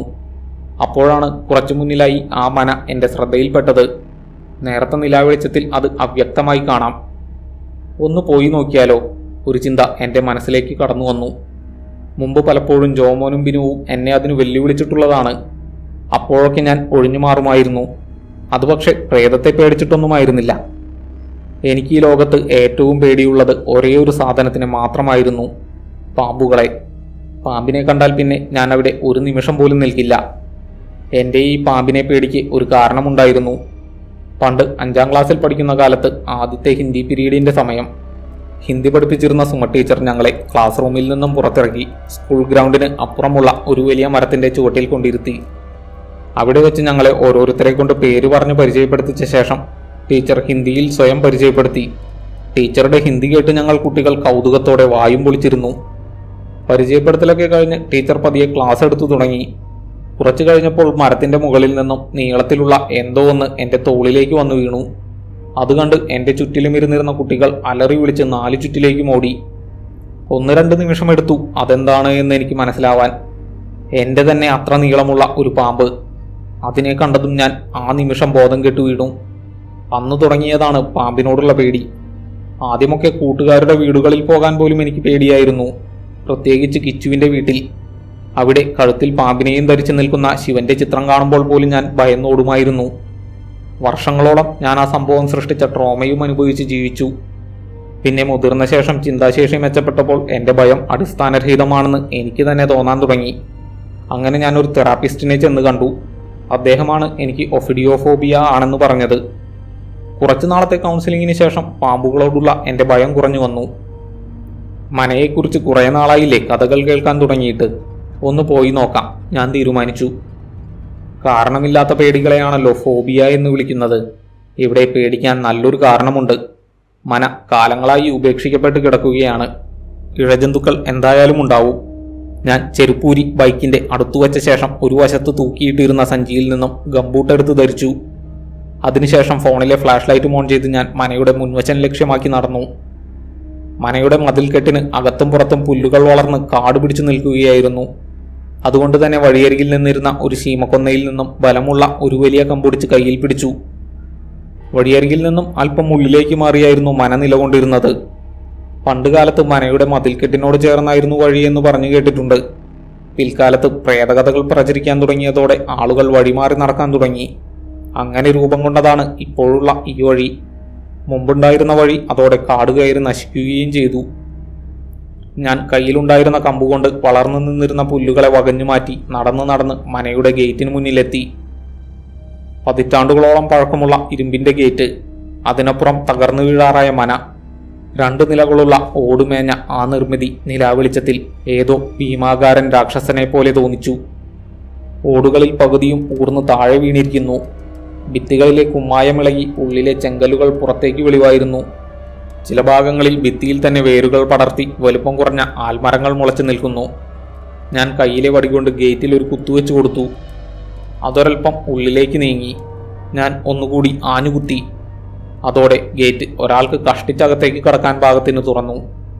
ഞാൻ ഒരു വശം ചെരിഞ്ഞ് അതിലൂടെ അകത്തേക്ക് കയറി. ഞാൻ ആ പറമ്പിനുള്ളിൽ കാലെടുത്തു വെച്ച ആ നിമിഷം ചന്ദ്രനെ വലിയൊരു കാർമേഘം വന്നു മറച്ചു. ഉടനെ നല്ല തണുത്ത കാറ്റു വീശി. ഞാൻ ലൈറ്റ് മുന്നിലേക്ക് തെളിച്ച് വടികൊണ്ട് പുല്ലുകൾ വകഞ്ഞു മാറ്റി മുന്നോട്ട് നടന്നു. ആ സമയം ദൂരെ നിന്നും വലിയൊരു ഇരമ്പൽ കേട്ടു. ഞാൻ കാതു കൂർപ്പിച്ചു. അങ്ങ് ദൂരെ നിന്നും പെരുമഴ ആർത്തിരമ്പി വരികയാണ്. വല്ലാത്തൊരു ഭീകരത ആ ശബ്ദത്തിനുണ്ടായിരുന്നു. നൂറുകണക്കിന് ലോറികൾ പാഞ്ഞടുക്കുന്നത് പോലെയായിരുന്നു ആ ശബ്ദം. ഞാൻ എൻ്റെ നടത്തം വേഗത്തിലാക്കി. പക്ഷേ ഞാൻ മനയിലേക്ക് കയറുന്നതിനു മുന്നേ മഴത്തുള്ളികൾ എൻ്റെ ദേഹത്ത് പതിച്ചു. വലിപ്പമേറിയ മഴത്തുള്ളികൾ ശക്തിയായി വന്നു പതിച്ചപ്പോൾ ദേഹത്ത് സൂചികൾ തറച്ചു കയറുന്നത് പോലെയാണ് എനിക്ക് അനുഭവപ്പെട്ടത്. കൂടുതൽ നനയുന്നതിന് മുന്നേ ഞാൻ ഓടി മനയുടെ വരാന്തയിലേക്ക് കയറി. മഴ ഇടിച്ചുകുത്തി പെയ്യുകയാണ്. വരാന്തയിൽ നിന്നുകൊണ്ട് ഞാൻ മനയുടെ ഉൾവശത്തേക്ക് ഫ്ലാഷ് തെളിച്ചു. മരം കൊണ്ടുള്ള 2 പാളി വാതിലിൽ ഒരു പാളി അകത്തേക്ക് ഒരൽപ്പം തുറന്നു കിടക്കുന്നു. മറ്റേ പാളി വാതിൽ പടിയിൽ നിന്നും ഇളകി മുന്നോട്ട് വീഴാൻ പാകത്തിന് നിൽക്കുന്നു. ഉയരത്തിലുള്ള പടിക്കെട്ടുകൾ കയറി ഞാൻ വാതിലിന്റെ മുന്നിലെത്തി. അവിടെ നിന്നുകൊണ്ട് ഞാൻ ഉമ്മറത്തേക്ക് ലൈറ്റ് തെളിച്ചു നോക്കി. കനത്ത മഴയിലും കാറ്റിലും പുല്ലുകളും മരങ്ങളും ആടിയുലയുന്നു. ഞാൻ തുറന്നു കിടന്നിരുന്ന വാതിൽ പാളിയിലൂടെ അകത്തേക്ക് ഫ്ലാഷ് തെളിച്ചു. പുറത്തുനിന്നും കണ്ടപ്പോൾ പ്രതീക്ഷിച്ച പോലെ തന്നെ അകത്ത് മാറാല കെട്ടിയ പൊട്ടിപ്പൊളിഞ്ഞ് പായൽ പിടിച്ചു കിടക്കുന്ന ചുമരുകളുള്ള നീളൻ ഹാൾ. കയ്യിലുണ്ടായിരുന്ന വടി കൊണ്ട് മാറാല തൂത്തുമാറ്റി ഞാൻ തുറന്നു കിടന്നിരുന്ന വാതിൽ പാളിയിലൂടെ ആ ഹാളിലേക്ക് പ്രവേശിച്ചു. ഒരു ഇടനാഴിയേക്കാൾ അല്പം കൂടി വീതിയെ ഹാളിനുണ്ടായിരുന്നുള്ളൂ. എന്താണ് ഇവിടെ ഇതിനു മാത്രം പേടിക്കാനുള്ളത്? ഞാൻ കൗതുകത്തോടെ മുക്കിലും മൂലയിലും ലൈറ്റ് തെളിച്ചു നോക്കി. എങ്കിലും അങ്ങനെ ഭയപ്പെടുത്താൻ പാകത്തിനുള്ള ഒന്നും എൻ്റെ ശ്രദ്ധയിൽപ്പെട്ടില്ല. ഒന്നാമത് ഇതൊരു ഒറ്റപ്പെട്ട് കിടക്കുന്ന പ്രദേശമാണ്. പിന്നെ ചുറ്റിലും പുല്ലുകൾ വളർന്ന് കാട് കയറി കിടക്കുന്നു. അതും പോരാഞ്ഞ് കാലങ്ങളായി പ്രചരിക്കുന്ന പ്രേതകഥകളും. ചിലപ്പോൾ ഒരു ദുർബല ഹൃദയന് പേടിക്കാൻ ഇതൊക്കെ തന്നെ ധാരാളമായിരിക്കും. മനയെക്കുറിച്ചുള്ള പ്രേതകഥകൾ അറിയാത്ത ആരും ഇതിനകത്ത് കയറിയതായും കേട്ടിട്ടില്ല. എല്ലാം അവരുടെയൊക്കെ മനസ്സിന്റെ തോന്നലുകളാവാനേ വഴിയുള്ളൂ. ഞാൻ നെടുനീളനെയുള്ള ഹാളിലൂടെ മറ്റേ അറ്റത്തേക്ക് നടന്നു. ഹാളിന്റെ ഇടതുവശത്ത് 6 മുറികളാണ് ഉണ്ടായിരുന്നത്. വലതുവശത്ത് പുറത്തേക്ക് തുറക്കുന്ന ജനാലകളും. ഹാളിന്റെ മറ്റേ അറ്റത്തെത്തുമ്പോൾ ഹാൾ അവസാനിക്കുന്നു. പിന്നെ അവിടെ നിന്നും ഇരുവശങ്ങളിലേക്കും ഇടനാഴികൾ. ആ ഇടനാഴികളുടെ ഇരുവശങ്ങളിലും പിന്നെയും മുറികൾ. ഞാൻ വലതുവശത്തേക്കുള്ള ഇടനാഴിയിലേക്ക് തിരിഞ്ഞ് അതിൻ്റെ അറ്റത്തേക്ക് നടന്നു. അവിടെ അതിൻ്റെ അറ്റത്ത് ഇടതുവശത്ത് ഒരു മുറി കൂടി ഉണ്ടായിരുന്നു. അതിന് വാതിലുകൾ ഉണ്ടായിരുന്നില്ല. ഞാൻ അതിനകത്തേക്ക് ലൈറ്റ് തെളിച്ചു. പണ്ടുകാലത്ത് മനയിലെ മുഴുവൻ പേർക്കും വേണ്ടി ഭക്ഷണം തയ്യാറാക്കിയിരുന്ന അടുക്കളയായിരുന്നു അത്. വിറകടുപ്പിൽ നിന്നുമുള്ള പുകയേറ്റ് കരിപിടിച്ച് കിടന്നിരുന്ന ചുവരുകൾക്ക് എന്തൊക്കെയോ പറയാനുള്ള പോലെ എനിക്ക് തോന്നി. നവോത്ഥാനമൊക്കെ വരുന്നതിനു മുമ്പ് എത്രയോ സ്ത്രീ ജന്മങ്ങൾ പുറം ലോകം കാണാതെ ഈ ഇരുട്ടുമുറിക്കുള്ളിൽ ജീവിതം കഴിച്ചു കൂട്ടിക്കാണും. ഒരു വീട്ടിലെ ഏറ്റവും ജീവനുള്ള ഭാഗം അടുക്കളയായിരിക്കും. പക്ഷേ ഇപ്പോൾ ഇവിടം ശ്മശാനത്തേക്കാൾ മൂകമാണ്. ഞാൻ ഉൾവശത്ത് ആകെയൊന്ന് കണ്ണോടിച്ച ശേഷം തിരിഞ്ഞു നടന്നു. ആ സമയം അടുക്കളയിലെ നടുത്തളത്തിൽ നിന്നും ആരോ എന്നെ തുറച്ചു നോക്കിയോ? ഞാൻ വീണ്ടും അടുക്കളയിലേക്ക് ലൈറ്റ് തെളിച്ചു. ആരുമില്ല. എൻ്റെ മനസ്സും കളികൾ കളിച്ചു തുടങ്ങുന്നു. ഞാൻ തമാശയെന്നോണം ചിന്തിച്ചു. തിരിച്ചു നടന്ന് ഞാൻ വീണ്ടും ഹാളിലെത്തി. അവിടെ തുറന്നു കിടന്നിരുന്ന ജനാലയിലൂടെ അകത്തേക്ക് വീശിയടിച്ചുകൊണ്ടിരുന്ന കാറ്റിൽ അല്പം ഇളകി കിടന്നിരുന്ന ഒരു മുറിയുടെ വാതിൽ ചെറുതായി ഞരങ്ങി അകത്തേക്ക് തുറക്കാൻ വെമ്പിക്കൊണ്ടിരുന്നു. മഴയുടെ ഈറനോടൊപ്പം അകത്തേക്ക് വീശിയടിച്ച തണുത്ത കാറ്റേറ്റ് എനിക്ക് കുളിര് കോരി. ഞാൻ തിരിഞ്ഞ് ശബ്ദമുണ്ടാക്കിക്കൊണ്ടിരുന്ന വാതിലിന്റെ അടുത്തെത്തി ഒരു കൈകൊണ്ട് അത് അകത്തേക്ക് തള്ളി. ചെറിയൊരു ഞരക്കത്തോടെ അത് അകത്തേക്ക് തുറക്കപ്പെട്ടു. പണ്ടുകാലത്ത് ആരോ ഉപയോഗിച്ചിരുന്ന കിടപ്പുമുറിയായിരുന്നിരിക്കണം അത്. അതിന്റെ ഉൾവശം കാണാനുള്ള ആകാംക്ഷയോടെ ഞാൻ വാതിൽക്കൽ നിന്നുകൊണ്ട് അതിനകത്തേക്ക് ലൈറ്റ് തെളിച്ചു. അകത്തെ കാഴ്ച കണ്ട ഞാൻ ഞെട്ടിത്തരിച്ചുപോയി. ഒരു സ്ത്രീ കയറിൽ കെട്ടിത്തൂങ്ങി നിൽക്കുന്നു. നടുങ്ങിപ്പോയ എൻ്റെ കയ്യിൽ നിന്നും ഫോൺ ഊർന്ന് താഴെ വീണു. നിലത്ത് കമഴ്ന്നു കിടന്ന അതിൻ്റെ ഫ്ലാഷ് മുറി മുഴുവൻ പ്രകാശം പടർത്തി. ഞാൻ ഒരു നിമിഷത്തേക്ക് അനങ്ങാനാവാതെ സ്തംഭിച്ചു നിന്നുപോയി. ആ സ്ത്രീ അത് ശരിക്കുമുള്ളതാണോ? ഞാൻ എന്നോട് തന്നെ ചോദിച്ചു. കേവലം ചുമരിലെ പായലിൽ ഒരു മുഖമുള്ളതായി തോന്നുന്നത് പോലെയല്ല ഇത്. മുന്നിലെ രൂപം ത്രിമാനമാണ്. മാത്രമല്ല അത് മുറിയുടെ ഉത്തമധ്യത്തിലുമാണ്. ഒരു വസ്തുവിൽ തട്ടി പ്രതിഫലിക്കുന്ന പ്രകാശം നമ്മുടെ കണ്ണുകളിൽ വന്ന് പതിക്കുമ്പോഴാണ് ആ വസ്തുവിനെ നമ്മൾ കാണുന്നത് എന്ന് പണ്ട് ഫിസിക്സ് ക്ലാസ്സിൽ പ്രശാന്തൻ മാസ്റ്റർ പഠിപ്പിച്ചത് എൻ്റെ മനസ്സിലൂടെ കടന്നുപോയി. അങ്ങനെയെങ്കിൽ മാനസിക വിഭ്രാന്തി അനുഭവിക്കുന്ന വ്യക്തികൾ ഇല്ലാ കാഴ്ചകൾ കാണുന്നതോ? കാഴ്ച എന്നത് കണ്ണുകളിൽ സംഭവിക്കുന്ന ഒന്നല്ല, അത് രൂപം കൊള്ളുന്നത് തലച്ചോറിലാണ്. മുന്നിലെ കാഴ്ച എൻ്റെ മനസ്സ് നടത്തുന്ന ഒരു നാടകം മാത്രമാണ്, ഞാൻ സ്വയം പറഞ്ഞു. അവിടെ അങ്ങനെ ഒരു സ്ത്രീയില്ല എന്ന് ഉറപ്പുവരുത്താനായി ഞാൻ കണ്ണുകളൊന്ന് ഇറുക്കി അടച്ചു തുറന്നു. പക്ഷെ എന്നിട്ടും മുന്നിലെ രൂപം പകൽ പോലെ തെളിഞ്ഞു നിന്നു. ആ സമയം മറ്റൊരു ചിന്ത എൻ്റെ മനസ്സിലേക്ക് കടന്നു വന്നു. ഇതൊരു ഉപേക്ഷിക്കപ്പെട്ട വീടാണ്. ആ സ്ത്രീ ഇവിടെ വന്ന് ആത്മഹത്യ ചെയ്തതാണെങ്കിലോ? അതോ ഇനി ആരെങ്കിലും കൊലപ്പെടുത്തിയതോ? ഞാൻ അവിടെ ആകെ മൊത്തം ഒന്ന് നിരീക്ഷിച്ചു. തറയിൽ മലമൂത്ര വിസർജനം നടത്തിയതിൻ്റെ ലക്ഷണങ്ങൾ ഒന്നുമില്ല. തുടകൾ മാന്തി പൊളിച്ചിട്ടുമില്ല. മാത്രമല്ല, ആ സ്ത്രീയുടെ കാലുകൾ എൻ്റെ നെഞ്ചൊപ്പം ഉയരത്തിലായിരുന്നു. അത്രയും ഉയരമുള്ള മേശയോ കസാരയോ ഒന്നും ആ മുറിക്കുള്ളിലുണ്ടായിരുന്നില്ല. ആരോ ഇവരെ എവിടെയോ വെച്ച് കൊലപ്പെടുത്തിയ ശേഷം ഇവിടെ കൊണ്ടുവന്ന് കെട്ടിത്തൂക്കിയതായിരിക്കണം. പക്ഷേ എന്തിന്? ഇതിനകത്ത് വെറുതെ കൊണ്ടുവന്നിട്ടാൽ മാത്രം പോരെ? പേടിച്ചിട്ടാരും ഇതിനകത്ത് കയറാറു പോലുമില്ല. ഒരുപക്ഷെ എന്നെങ്കിലും മഴയിലോ മറ്റോ ചുമരുകൾ ഇടിഞ്ഞു പൊളിഞ്ഞു വീണാൽ കാണുന്നവർക്ക് ഇതൊരു ആത്മഹത്യയായിരുന്നു എന്ന് തോന്നാൻ വേണ്ടിയാവണം. അപ്പോഴേക്കും തെളിവുകളൊക്കെ തേഞ്ഞു മാഞ്ഞു പോയിട്ടുമുണ്ടായിരിക്കും. പക്ഷേ അത് ചെയ്തയാൾക്ക് തെറ്റിപ്പോയി. ഞാൻ ഇന്നിവിടെ വരുമെന്ന് അയാൾ സ്വപ്നത്തിൽ പോലും വിചാരിച്ചു കാണില്ല. എനിക്ക് പുറംതിരിഞ്ഞു കിടന്നിരുന്ന ആ സ്ത്രീയുടെ മുഖം കാണാനായി ഞാൻ മുറിക്കകത്തേക്ക് കയറി. അതിനിടയിൽ ഞാൻ നിലത്ത് വീണ ഫോൺ കയ്യിലെടുത്തു. അകത്തേക്ക് കയറി ഞാൻ ചുമരിൻ്റെ ഒരു വശം ചാരി മറുവശത്തേക്ക് ചെന്നു. നേരെ മുന്നിലെത്തിയ ഞാൻ ആ സ്ത്രീയുടെ മുഖത്തേക്ക് ലൈറ്റ് തെളിച്ചു. അവരുടെ കഴുത്തൊടിഞ്ഞ് തല മുന്നിലേക്ക് ചാഞ്ഞു കിടന്നിരുന്നു. ഒപ്പം മുഖത്ത് മുടി വീണ് കിടന്നിരുന്നത് കൊണ്ട് എനിക്ക് മുഖം കാണാനും കഴിഞ്ഞില്ല. ഞാൻ അല്പം കൂടി മുന്നോട്ട് ചെന്ന് കയ്യിലുണ്ടായിരുന്ന വടികൊണ്ട് മുടിയിഴകൾ വകഞ്ഞു മാറ്റി. പെട്ടെന്ന് ആ സ്ത്രീ കണ്ണു തുറന്ന് ക്രൂരമായി ചിരിച്ചുകൊണ്ട് എന്നെ തുറിച്ചു നോക്കി. വൈദ്യുതാഘാതമേറ്റതുപോലെ ഞാൻ വിറച്ചുപോയി. തൊട്ടടുത്ത നിമിഷം ഞാൻ അലറിക്കൊണ്ട് മുറിയിൽ നിന്നും ഹാളിലേക്ക് ഓടി. ഹാളിലെത്തി ഞാൻ എങ്ങോട്ട് പോകണമെന്നറിയാതെ പകച്ച് നാലു ചുറ്റും നോക്കി. ഞാൻ അകത്തേക്ക് വന്ന വാതിലോ നേരത്തെ കണ്ടിരുന്ന ജനാലകളോ ഒന്നും ഇപ്പോൾ കാണുന്നില്ല. ആകെ ഉണ്ടായിരുന്നത് ഞാൻ ഇപ്പോൾ പുറത്തേക്ക് വന്ന മുറിയും അതിൻ്റെ തുറന്നു കിടക്കുന്ന വാതിലും മാത്രമായിരുന്നു. നേർത്ത വെളിച്ചത്തിനോട് കണ്ണുകൾ പൊരുത്തപ്പെട്ടതുകൊണ്ട് മുറിയുടെ ഉൾവശം എനിക്ക് വ്യക്തമായി കാണാമായിരുന്നു. ഞാൻ നോക്കി നിൽക്കെ കയറിൽ തൂങ്ങി നിന്നിരുന്ന ആ സ്ത്രീ സ്വയമേ എനിക്ക് നേരെ തിരിഞ്ഞു. അത് കണ്ട് ഞാൻ വീണ്ടും ഉച്ചത്തിൽ അലറി. എൻ്റെ ശബ്ദം അടഞ്ഞ ഹാളിനുള്ളിൽ മാറ്റൊലി കൊണ്ടു. എവിടെയാണ് പുറത്തേക്കുള്ള വാതിൽ? എൻ്റെ കണ്ണുകൾ ചുമരിൽ പരതി. പക്ഷെ ഒരിടത്തും ഒരു വാതിൽ പോലും ഉണ്ടായിരുന്നില്ല. വാതിൽ മാത്രമല്ല, ജനാലകളും ഇടനാഴികളും മറ്റു മുറികളുമെല്ലാം അപ്രത്യക്ഷമായിരുന്നു. എനിക്കാകെ വെപ്രാളമായി. എങ്ങനെയെങ്കിലും പുറത്ത് കടന്നേ പറ്റൂ. എൻ്റെ കണ്ണുകൾ എന്നെ വഞ്ചിക്കുകയാണ് എന്ന ചിന്തയോടെ ഞാൻ പുറത്തേക്കുള്ള വാതിലുണ്ടായിരുന്നു എന്ന് കരുതിയ ഭാഗത്ത് ചെന്ന് അവിടെ കൈകൊണ്ട് പരതി നോക്കി. ഇല്ല, ചുമർ മാത്രം. ഞാൻ ആ ചുമരിലൂടെ കൈയോടിച്ച് നാലു ചുറ്റും നടന്നു. എവിടെയും എനിക്കൊരു വാതിലും കണ്ടെത്താൻ കഴിഞ്ഞില്ല. പൊടിയും മാറാലയും നിറഞ്ഞ ചതുരൻ ഹാളിനുള്ളിൽ നിന്നുകൊണ്ട് ഞാൻ ഒരു ഭ്രാന്തനെ പോലെ വീണ്ടും അലറി. അതോടെ മുന്നിലുണ്ടായിരുന്ന മുറിയും പതിയെ അപ്രത്യക്ഷമാവാൻ തുടങ്ങി. അതിൻ്റെ തുറന്നു കിടന്നിരുന്ന വാതിലിനെ ചുമരുകൾ വന്നു മൂടി. അതുകണ്ട് ഞാൻ സ്തബ്ധനായിപ്പോയി. എത്രയൊക്കെ മതിഭ്രമം ബാധിച്ചാലും ഇതുപോലെയൊക്കെ തോന്നുമോ? വാതിൽ പൂർണ്ണമായും അപ്രത്യക്ഷമായി കഴിഞ്ഞപ്പോൾ ഞാൻ മെല്ലെ മുന്നോട്ട് ചുവടുവെച്ച് വാതിലുണ്ടായിരുന്ന ഭാഗത്തെത്തി കൈനീട്ടി അവിടെ തൊട്ടുനോക്കി. അതെ, ചുമർ തന്നെയാണ്. എൻ്റെ കണ്ണുകൾ മാത്രമല്ല, മുഴുവൻ ഇന്ദ്രിയങ്ങളും കള്ളം പറയുകയാണ്. എങ്ങും പൂർണ്ണ നിശബ്ദത മാത്രം. ഞാൻ ഒരു നിമിഷം കണ്ണുകൾ അടച്ച് നഷ്ടപ്പെട്ടുകൊണ്ടിരുന്ന സ്വബോധം തിരിച്ചു പിടിക്കാൻ ശ്രമിച്ചു. ഞാൻ മായക്കാഴ്ചകൾ കാണുകയാണെന്ന് എനിക്കുറപ്പാണ്. പക്ഷെ അവ എന്തുകൊണ്ടാണ് ഇത്രയധികം യാഥാർത്ഥ്യമെന്ന പോലെ അനുഭവപ്പെടുന്നത്? എൻ്റെ മസ്തിഷ്കത്തിന് എന്തെങ്കിലും തകരാറ് സംഭവിച്ചോ? പക്ഷെ അങ്ങനെ സംഭവിക്കാൻ യാതൊരു കാരണവും ഞാൻ കാണുന്നില്ല. ആ മുറിയുടെ വാതിൽ തുറക്കുന്ന നിമിഷം വരെ എനിക്ക് യാതൊരു പ്രശ്നവും ഉണ്ടായിരുന്നില്ല. അവിടെ മുതലാണ് ഞാൻ ഓരോന്ന് കാണാൻ തുടങ്ങിയത്. ഇനി എല്ലാവരും പറയുന്നത് പോലെ ഇവിടെ ശരിക്കും പ്രേതബാധയുണ്ടോ? ഹേയ് ചേ, ഞാൻ എന്താണ് ഈ ചിന്തിക്കുന്നത്? മനസ്സിൻ്റെ വെറും തോന്നലുകളിൽപ്പെട്ട് അതൊക്കെ സത്യമാണെന്ന് വിശ്വസിക്കാൻ നിന്നാൽ അതിന് മാത്രമേ നേരം കാണൂ. അതെ, ഞാൻ കണ്ടതൊക്കെ എൻ്റെ വെറും തോന്നലുകൾ മാത്രമാണെന്ന് സ്വയം മനസ്സിനെ പറഞ്ഞു വിശ്വസിപ്പിച്ചുകൊണ്ട് ഞാൻ കണ്ണു തുറന്നു. മുന്നിലിതാ തുറന്നു കിടക്കുന്ന വാതിൽ. പക്ഷേ മുറിയുടെ ഉൾവശം ശൂന്യമാണ്. ഒന്നുകൂടി ഉറപ്പുവരുത്താനായി ഞാൻ ഫ്ലാഷ് ഉള്ളിലേക്ക് തെളിച്ച് മുറി ആകെ മൊത്തമൊന്ന് നിരീക്ഷിച്ചു. അവിടെ എന്തെങ്കിലും ഉണ്ടായിരുന്നതിൻ്റെ സൂചന പോലുമില്ല. ഞാൻ വിചാരിച്ചത് തന്നെ. എൻ്റെ മനസ്സ് കുറച്ചു നേരത്തേക്ക് എന്നെ ഒന്ന് കളിപ്പിച്ചു. പുറകിൽ നിന്നും തുറന്നു കിടന്നിരുന്ന ജനാലയിലൂടെ ഉള്ളിലേക്ക് തണുത്ത കാറ്റ് വീശിയടിച്ചുകൊണ്ടിരുന്നു. വിയർത്തു നിൽക്കുകയായിരുന്ന ഞാൻ കാറ്റേറ്റ് തണുത്തു വിറച്ചുപോയി. പുറത്തിപ്പോഴും നല്ല മഴയുണ്ട്. എന്നാലും സാരമില്ല, പോവാം.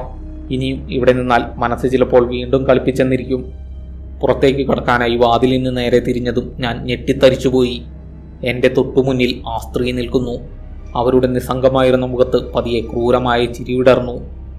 ഒന്ന് ഞെട്ടിയെങ്കിലും അടുത്ത നിമിഷം തന്നെ അതെൻ്റെ വെറും തോന്നലാണ് എന്ന ചിന്തയോടെ ഞാൻ മുന്നോട്ട് ചുവടുവെച്ചു. അടുത്ത നിമിഷം എവിടെ നിന്നോ ആയിരക്കണക്കിന് തേനീച്ചകൾ മൂളിപ്പാഞ്ഞു വന്ന് എന്നെ പൊതിഞ്ഞു. ഞാൻ കണ്ണുകൾ ഇറുക്കിയടച്ചു. ഫോൺ എൻ്റെ കയ്യിൽ നിന്നും താഴെ വീണു. അവയുടെ കുത്തേറ്റ് ഞാൻ വേദന കൊണ്ട് ഉറക്കെ നിലവിളിച്ചു. ഞാൻ വാ തുറന്നതും തേനീച്ചകൾ എൻ്റെ വായിലും കുത്താൻ തുടങ്ങി. ഒപ്പം അവ മൂക്കിലൂടെയും ചെവികളിലൂടെയും എൻ്റെ തലയ്ക്കകത്തേക്ക് കയറാൻ തുടങ്ങി. ദേഹം മുഴുവൻ അസഹ്യമായ വേദന. ആ വേദന സഹിക്കാൻ കഴിയാതെ ഞാൻ മരിച്ചു പോകുമെന്ന അവസ്ഥയായി. പക്ഷേ പെട്ടെന്ന് തേനീച്ചകളുടെ മൂളൽ നിലച്ചു. അവ എങ്ങോ പോയി ഒളിച്ചു. ഞാൻ കണ്ണു തുറന്ന് ഒന്ന് ദീർഘമായി ശ്വാസമെടുത്തു. താഴെ ഫോൺ കിടപ്പുണ്ട്. ഹാളിൽ മുഴുവൻ അതിൽ നിന്നുള്ള പ്രകാശം നിറഞ്ഞിരുന്നു. മുന്നിൽ ആ സ്ത്രീയെ കാണാനില്ല. പക്ഷേ എന്നെ ഞെട്ടിച്ചത് മറ്റൊരു കാര്യമായിരുന്നു. എൻ്റെ ദേഹത്ത് തേനീച്ച കുത്തേറ്റതിൻ്റെ ഒരു ലക്ഷണം പോലും ഇല്ലായിരുന്നു. ഇതും എൻ്റെ തോന്നൽ മാത്രമായിരുന്നു എന്ന് വിശ്വസിക്കാൻ എനിക്ക് പ്രയാസം തോന്നി. കാരണം ആ വേദന ഞാൻ ശരിക്കും അനുഭവിച്ചതാണ്. എന്നാൽ ശരീരത്തിൽ ഒരിടത്തും അതിൻ്റെ ഒരടയാളം പോലുമില്ല. മനസ്സ് മെനയുന്ന വ്യാജാനുഭവങ്ങൾ ഇത്രയും യാഥാർത്ഥ്യമായി അനുഭവപ്പെടുമോ? അതോ ഇതെല്ലാം ശരിക്കും ഇവിടെ സംഭവിക്കുകയാണോ? ഇന്നേ വരെ ഇല്ലാതിരുന്ന വല്ലാത്തൊരു ഭയം എന്നെ ബാധിക്കാൻ തുടങ്ങി. ഭയപ്പെട്ടാൽ സാഹചര്യത്തിനു മേലുള്ള നിയന്ത്രണം നഷ്ടപ്പെടും. ആത്മസംയമനം ഉണ്ടെങ്കിൽ ഏത് സാഹചര്യത്തെയും വരുതിയിലാക്കാം. പണ്ട് പാമ്പിനോടുള്ള പേടി മാറ്റാൻ കൗൺസിലിങ്ങിന് പോയപ്പോൾ തെറാപ്പിസ്റ്റ് പറഞ്ഞ വാക്കുകൾ എനിക്ക് ഓർമ്മ വന്നു. പക്ഷേ ചില വികാരങ്ങൾ യുക്തിക്ക് മുകളിൽ നിന്നുകൊണ്ട് നമ്മളെ കീഴടക്കും. പ്രത്യേകിച്ച് ഭയം. കാരണം അത് സർവൈവൽ ഇൻസ്റ്റിങ്ക്റ്റിൻ്റെ ഭാഗമാണ്. ലക്ഷക്കണക്കിന് വർഷങ്ങൾ നമ്മുടെ പൂർവികർ ഉള്ളതിനെയും ഇല്ലാത്തതിനെയും ഭയന്ന് ഗുഹാജീവികളായി ജീവിച്ചു. അവരിൽ ധീരരായിരുന്ന പലരും വന്യമൃഗങ്ങളുടെ ആഹാരമായി മാറി. ഭയന്നൊളിച്ചവർ അതിജീവിച്ചു. എന്നോടും ഭയന്നോടാനാണ് എൻ്റെ ഉള്ളിലെ ഗുഹാമനുഷ്യൻ പറയുന്നത്. ഇവിടെ ഇതെല്ലാം ശരിക്കും സംഭവിക്കുന്നുണ്ടെങ്കിലും ഇല്ലെങ്കിലും ഇനി ഇവിടെ നിൽക്കരുത്. കാലങ്ങളായി അടഞ്ഞുകിടക്കുന്ന സ്ഥലമാണ്. ഇതിനകത്ത് എന്തൊക്കെയാണുള്ളതെന്ന് പറയാൻ പറ്റില്ല. ഇഴജന്തുക്കളുടെ ഒരു വിഹാര കേന്ദ്രം തന്നെയായിരിക്കും ഇവിടം. ഭയന്നു പിന്മാറുന്നതിന് ഞാൻ എനിക്ക് തന്നെ ഒരു ന്യായീകരണം നൽകി. ഇപ്പോൾ നേരെ മുന്നിൽ പുറത്തേക്കുള്ള വാതിലാണ്. എന്ത് സംഭവിച്ചാലും പുറകോട്ട് തിരിഞ്ഞു നോക്കരുത് എന്നുറപ്പിച്ച് ഞാൻ നിലത്തു നിന്നും ഫോണെടുത്ത് മുന്നോട്ട് നടന്ന് വാതിലിൻ്റെ അടുത്തെത്തി. പുറകിൽ നേരത്തെ കേട്ട വാതിലിൻ്റെ ഞരക്കം വീണ്ടും കേട്ടു. ഞാൻ വേഗം പുറത്തേക്ക് കാലെടുത്തു വെച്ചു. ഉടനെ എൻ്റെ പുറകിൽ ആരോ ശക്തിയായി വലിച്ചടച്ച പോലെ വലിയ ശബ്ദത്തോടെ വാതിലടഞ്ഞു. ഞാനൊന്ന് ഞെട്ടി കണ്ണുകൾ അടച്ചുപോയി. വേഗം ഇവിടെ നിന്നും പോകാം. ഞാൻ കണ്ണു തുറന്ന് മുന്നിലേക്ക് ലൈറ്റടിച്ചു. പക്ഷേ മുന്നിലെ കാഴ്ച കണ്ട എൻ്റെ തല കറങ്ങി. നേരത്തെ കയറിയ അതേ മുറിക്കുള്ളിലാണ് ഞാനിപ്പോൾ നിൽക്കുന്നത്. എൻ്റെ തൊട്ടുമുന്നിലായി ഒരു സ്ത്രീ കയറിൽ തൂങ്ങി നിൽക്കുന്നു. ഞാൻ പുറകോട്ട് തിരിഞ്ഞു നോക്കി. അവിടെ ഹാളിലേക്കുള്ള വാതിൽ. അപ്പോൾ ഈ മുറിയിൽ നിന്നും പുറത്തേക്ക് കടന്നു എന്നത് എൻ്റെ വെറും തോന്നലായിരുന്നു. ഈ മുറിയിൽ കയറിയ പാടെ എനിക്കുണ്ടായ ഹാലുസിനേഷനായിരുന്നു എല്ലാം. എന്തായാലും ഇത്തവണ ആ സ്ത്രീയുടെ മുന്നിലേക്ക് ചെന്ന് നോക്കാനുള്ള ധൈര്യം എനിക്കുണ്ടായിരുന്നില്ല. ഞാൻ തീരെ ശബ്ദമുണ്ടാക്കാതെ തുറന്നു കിടന്നിരുന്ന വാതിലിലൂടെ ഹാളിലേക്ക് കടന്നു. അവിടെ എല്ലാം പഴയതുപോലെ തന്നെ ഉണ്ടായിരുന്നു. പാതി തുറന്നു കിടക്കുന്ന പുറത്തേക്കുള്ള വാതിൽ, അടർന്നു വീഴാറായ ജനൽപ്പാളികൾ, അവയിലൂടെ ഉള്ളിലേക്ക് വീശിയടിക്കുന്ന തണുത്ത കാറ്റ്. ഹാളിലെത്തി ഞാൻ തിരിഞ്ഞ് പുറത്തേക്കുള്ള വാതിലിന് നേരെ ചുവടുവെച്ചു. അടുത്ത നിമിഷം എവിടെ നിന്നോ തേനീച്ചകളുടെ മൂളൽ കേട്ടു. നേരത്തെ അനുഭവിച്ച വേദന ശരിക്കുമുള്ളതോ അതോ എൻ്റെ വെറും തോന്നൽ മാത്രമായിരുന്നോ എന്നൊന്നും എനിക്കൊരു ഉറപ്പുമില്ല. രണ്ടായാലും ഇനിയൊരിക്കൽ കൂടി അത് താങ്ങാനുള്ള ശേഷി എനിക്കില്ലായിരുന്നു. അതുകൊണ്ട് ഞാൻ പതിയെ മുന്നോട്ട് വെച്ച കാൽ പുറകോട്ടെടുത്തു. ഉടനെ തേനീച്ചകളുടെ മൂളൽ നിലയ്ക്കുകയും ചെയ്തു. മുന്നിലെ വാതിലിലൂടെ പുറത്തേക്ക് കടക്കാൻ കഴിയുമെന്ന് തോന്നുന്നില്ല. അക്കാര്യം ഒന്നുകൂടി ഉറപ്പിക്കാനായി ഞാൻ ഒരു കാൽ മുന്നോട്ട് വെച്ചു. ഇത്തവണ തേനീച്ചകളുടെ മൂളൽ വളരെ അടുത്തായിരുന്നു. ഒരു ഞെട്ടലോടെ ഞാൻ വേഗം കാൽ പിൻവലിച്ചു. പുറകുവശത്തെ വാതിൽ കണ്ടെത്തി അതുവഴി പുറത്തു കടക്കാം. ഒരുപക്ഷെ നേരത്തെ കണ്ട അടുക്കളയുടെ ഭാഗത്ത് എവിടെയെങ്കിലും വാതിലുണ്ടാവും. ഞാൻ തിരിഞ്ഞ് ഇടനാഴികൾക്ക് നേരെ നടന്നു. ഹാളിൻ്റെ അറ്റത്തെത്തി അവിടെ നിന്നും വലത്തോട്ട് തിരിഞ്ഞ് ഞാൻ അടുക്കളയുടെ നേരെ നടന്നു.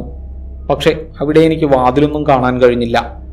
ഞാൻ ഫ്ലാഷ് മുന്നിലേക്ക് നീട്ടി അവിടെ മൊത്തം നിരീക്ഷിച്ചു. ഇല്ല, പുറത്തേക്കുള്ളതായി ഒരു വാതിൽ പോലുമില്ല. ഇടനാഴി അവസാനിക്കുന്നത് ഒരു ചുമരിന് നേരെയാണ്. ശരിക്കും അവിടെ പുറത്തേക്കൊരു വാതിലുണ്ടാകേണ്ടതാണ്. എന്നാൽ അവിടെ അങ്ങനെയൊന്നും ഉണ്ടായിരുന്നില്ല.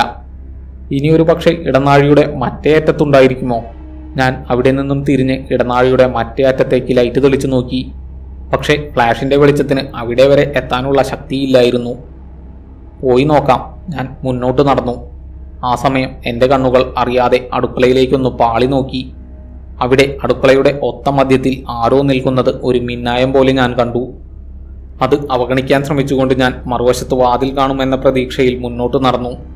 പക്ഷേ എത്രയൊക്കെ അവഗണിക്കാൻ ശ്രമിച്ചിട്ടും അടുക്കളയിൽ നിന്നും 2 കണ്ണുകൾ എന്നെ പിന്തുടരുന്നതായി എനിക്ക് അനുഭവപ്പെട്ടു.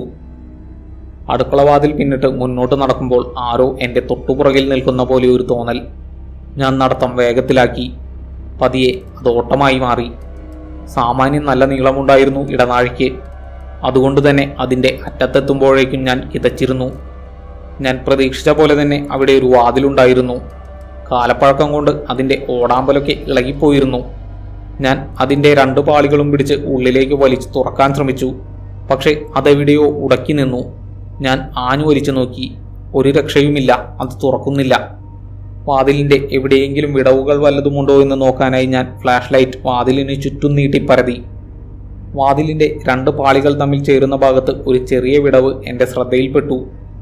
അതിലൂടെ 2 വിരലുകൾ അകത്തേക്കിട്ട് ഞാൻ ഒന്നുകൂടി വലിച്ചു നോക്കി. വിരലുകൾ വേദനിച്ചതല്ലാതെ വാതിൽ ഒന്ന് ഇളകിയതുപോലുമില്ല. പെട്ടെന്ന് എൻ്റെ തൊട്ടുപുറകിൽ ആരോ നിൽക്കുന്ന പോലെ എനിക്ക് തോന്നി. ഞാൻ പെട്ടെന്ന് നിശ്ചലനായി. അത് തോന്നലല്ല, എൻ്റെ പുറകിൽ ആരോ ഉണ്ട്. വിറയാർന്ന കൈകൊണ്ട് നേരെ നീട്ടിപ്പിടിച്ചിരുന്ന ഫ്ലാഷ് ലൈറ്റ് ഞാൻ പതിയെ എൻ്റെ കാലിന് നേരെ തിരിച്ചു. എൻ്റെ കാലുകളുടെ തൊട്ടുപുറകിൽ മറ്റ് 2 കാലുകൾ കൂടി ഞാൻ കണ്ടു. പേടിച്ചു പോയ ഞാൻ ഒരു കൈകൊണ്ട് വാതിലിൽ ആഞ്ഞടിച്ചു. ഉടനെ അത് മറുവശത്തേക്ക് തുറക്കപ്പെട്ടു. അടുത്ത നിമിഷം ആരോ എന്നെ പുറകിൽ നിന്നും തള്ളിയിട്ടു. ഞാൻ വാതിൽ കടന്ന് മുന്നിലേക്ക് തെറിച്ചു വീണു. ഉടനെ കയ്യിൽ ഫോണും പിടിച്ച് ഞാൻ ചാടി എഴുന്നേറ്റു. ഒരു വലിയ മുറിക്കുള്ളിലേക്കായിരുന്നു ഞാൻ വന്നു വീണത്. അപ്പോൾ അത് പുറത്തേക്കുള്ള വാതിലായിരുന്നില്ലേ? ഞാൻ നടുക്കത്തോടെ തിരിഞ്ഞു നോക്കി. അവിടെ വാതിൽപ്പടിയിൽ ആരോ നിൽക്കുന്നത് ഞാൻ കണ്ടു. ആരാ? വിറയലോടെ ഞാൻ ചോദിച്ചു. അത് കേട്ടിട്ടൊന്നോണം ആ രൂപം മുറിക്കകത്തേക്ക് ചുവടുവെച്ചു. ഞാൻ സ്വയം അറിയാതെ പുറകോട്ട് നീങ്ങിപ്പോയി. പുറകോട്ട് നടന്ന് ഞാൻ ഒരു ചുമരിൽ തട്ടി നിന്നു. അതോടെ മുന്നിലുള്ള ആൾ കൂടുതൽ അടുത്തേക്ക് വന്നു. മുറിയിലെ നേർത്ത വെളിച്ചത്തിൽ ഞാൻ അയാളുടെ മുഖം കണ്ടു.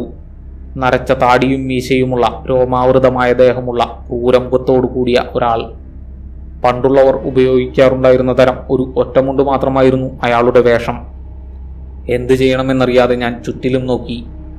എൻ്റെ തൊട്ടുപുറകിൽ ആരോ നിൽക്കുന്നത് പോലെ തോന്നിയ ഞാൻ ഞെട്ടിത്തിരിഞ്ഞു നോക്കി. അതൊരു സ്ത്രീയുടെ 5.5 അടിയോളം പൊക്കമുള്ള ചിത്രമായിരുന്നു. ആകെ പൊടി പിടിച്ച് മങ്ങിയിരുന്നതുകൊണ്ട് അതാരുടെ ചിത്രമാണെന്ന് എനിക്ക് മനസ്സിലായില്ല. തന്നെയുമല്ല, അതെന്നെ ബാധിക്കുന്ന വിഷയവുമായിരുന്നില്ല. പക്ഷെ എന്തോ ഒന്ന് എന്നെ ആ ചിത്രത്തിലേക്ക് നോക്കാൻ പ്രേരിപ്പിച്ചുകൊണ്ടിരുന്നു. ഞാൻ പുറകോട്ട് തിരിഞ്ഞ് ആ മനുഷ്യൻ നിന്നിരുന്ന ഭാഗത്തേക്ക് നോക്കി. അവിടെ ആരുമുണ്ടായിരുന്നില്ല.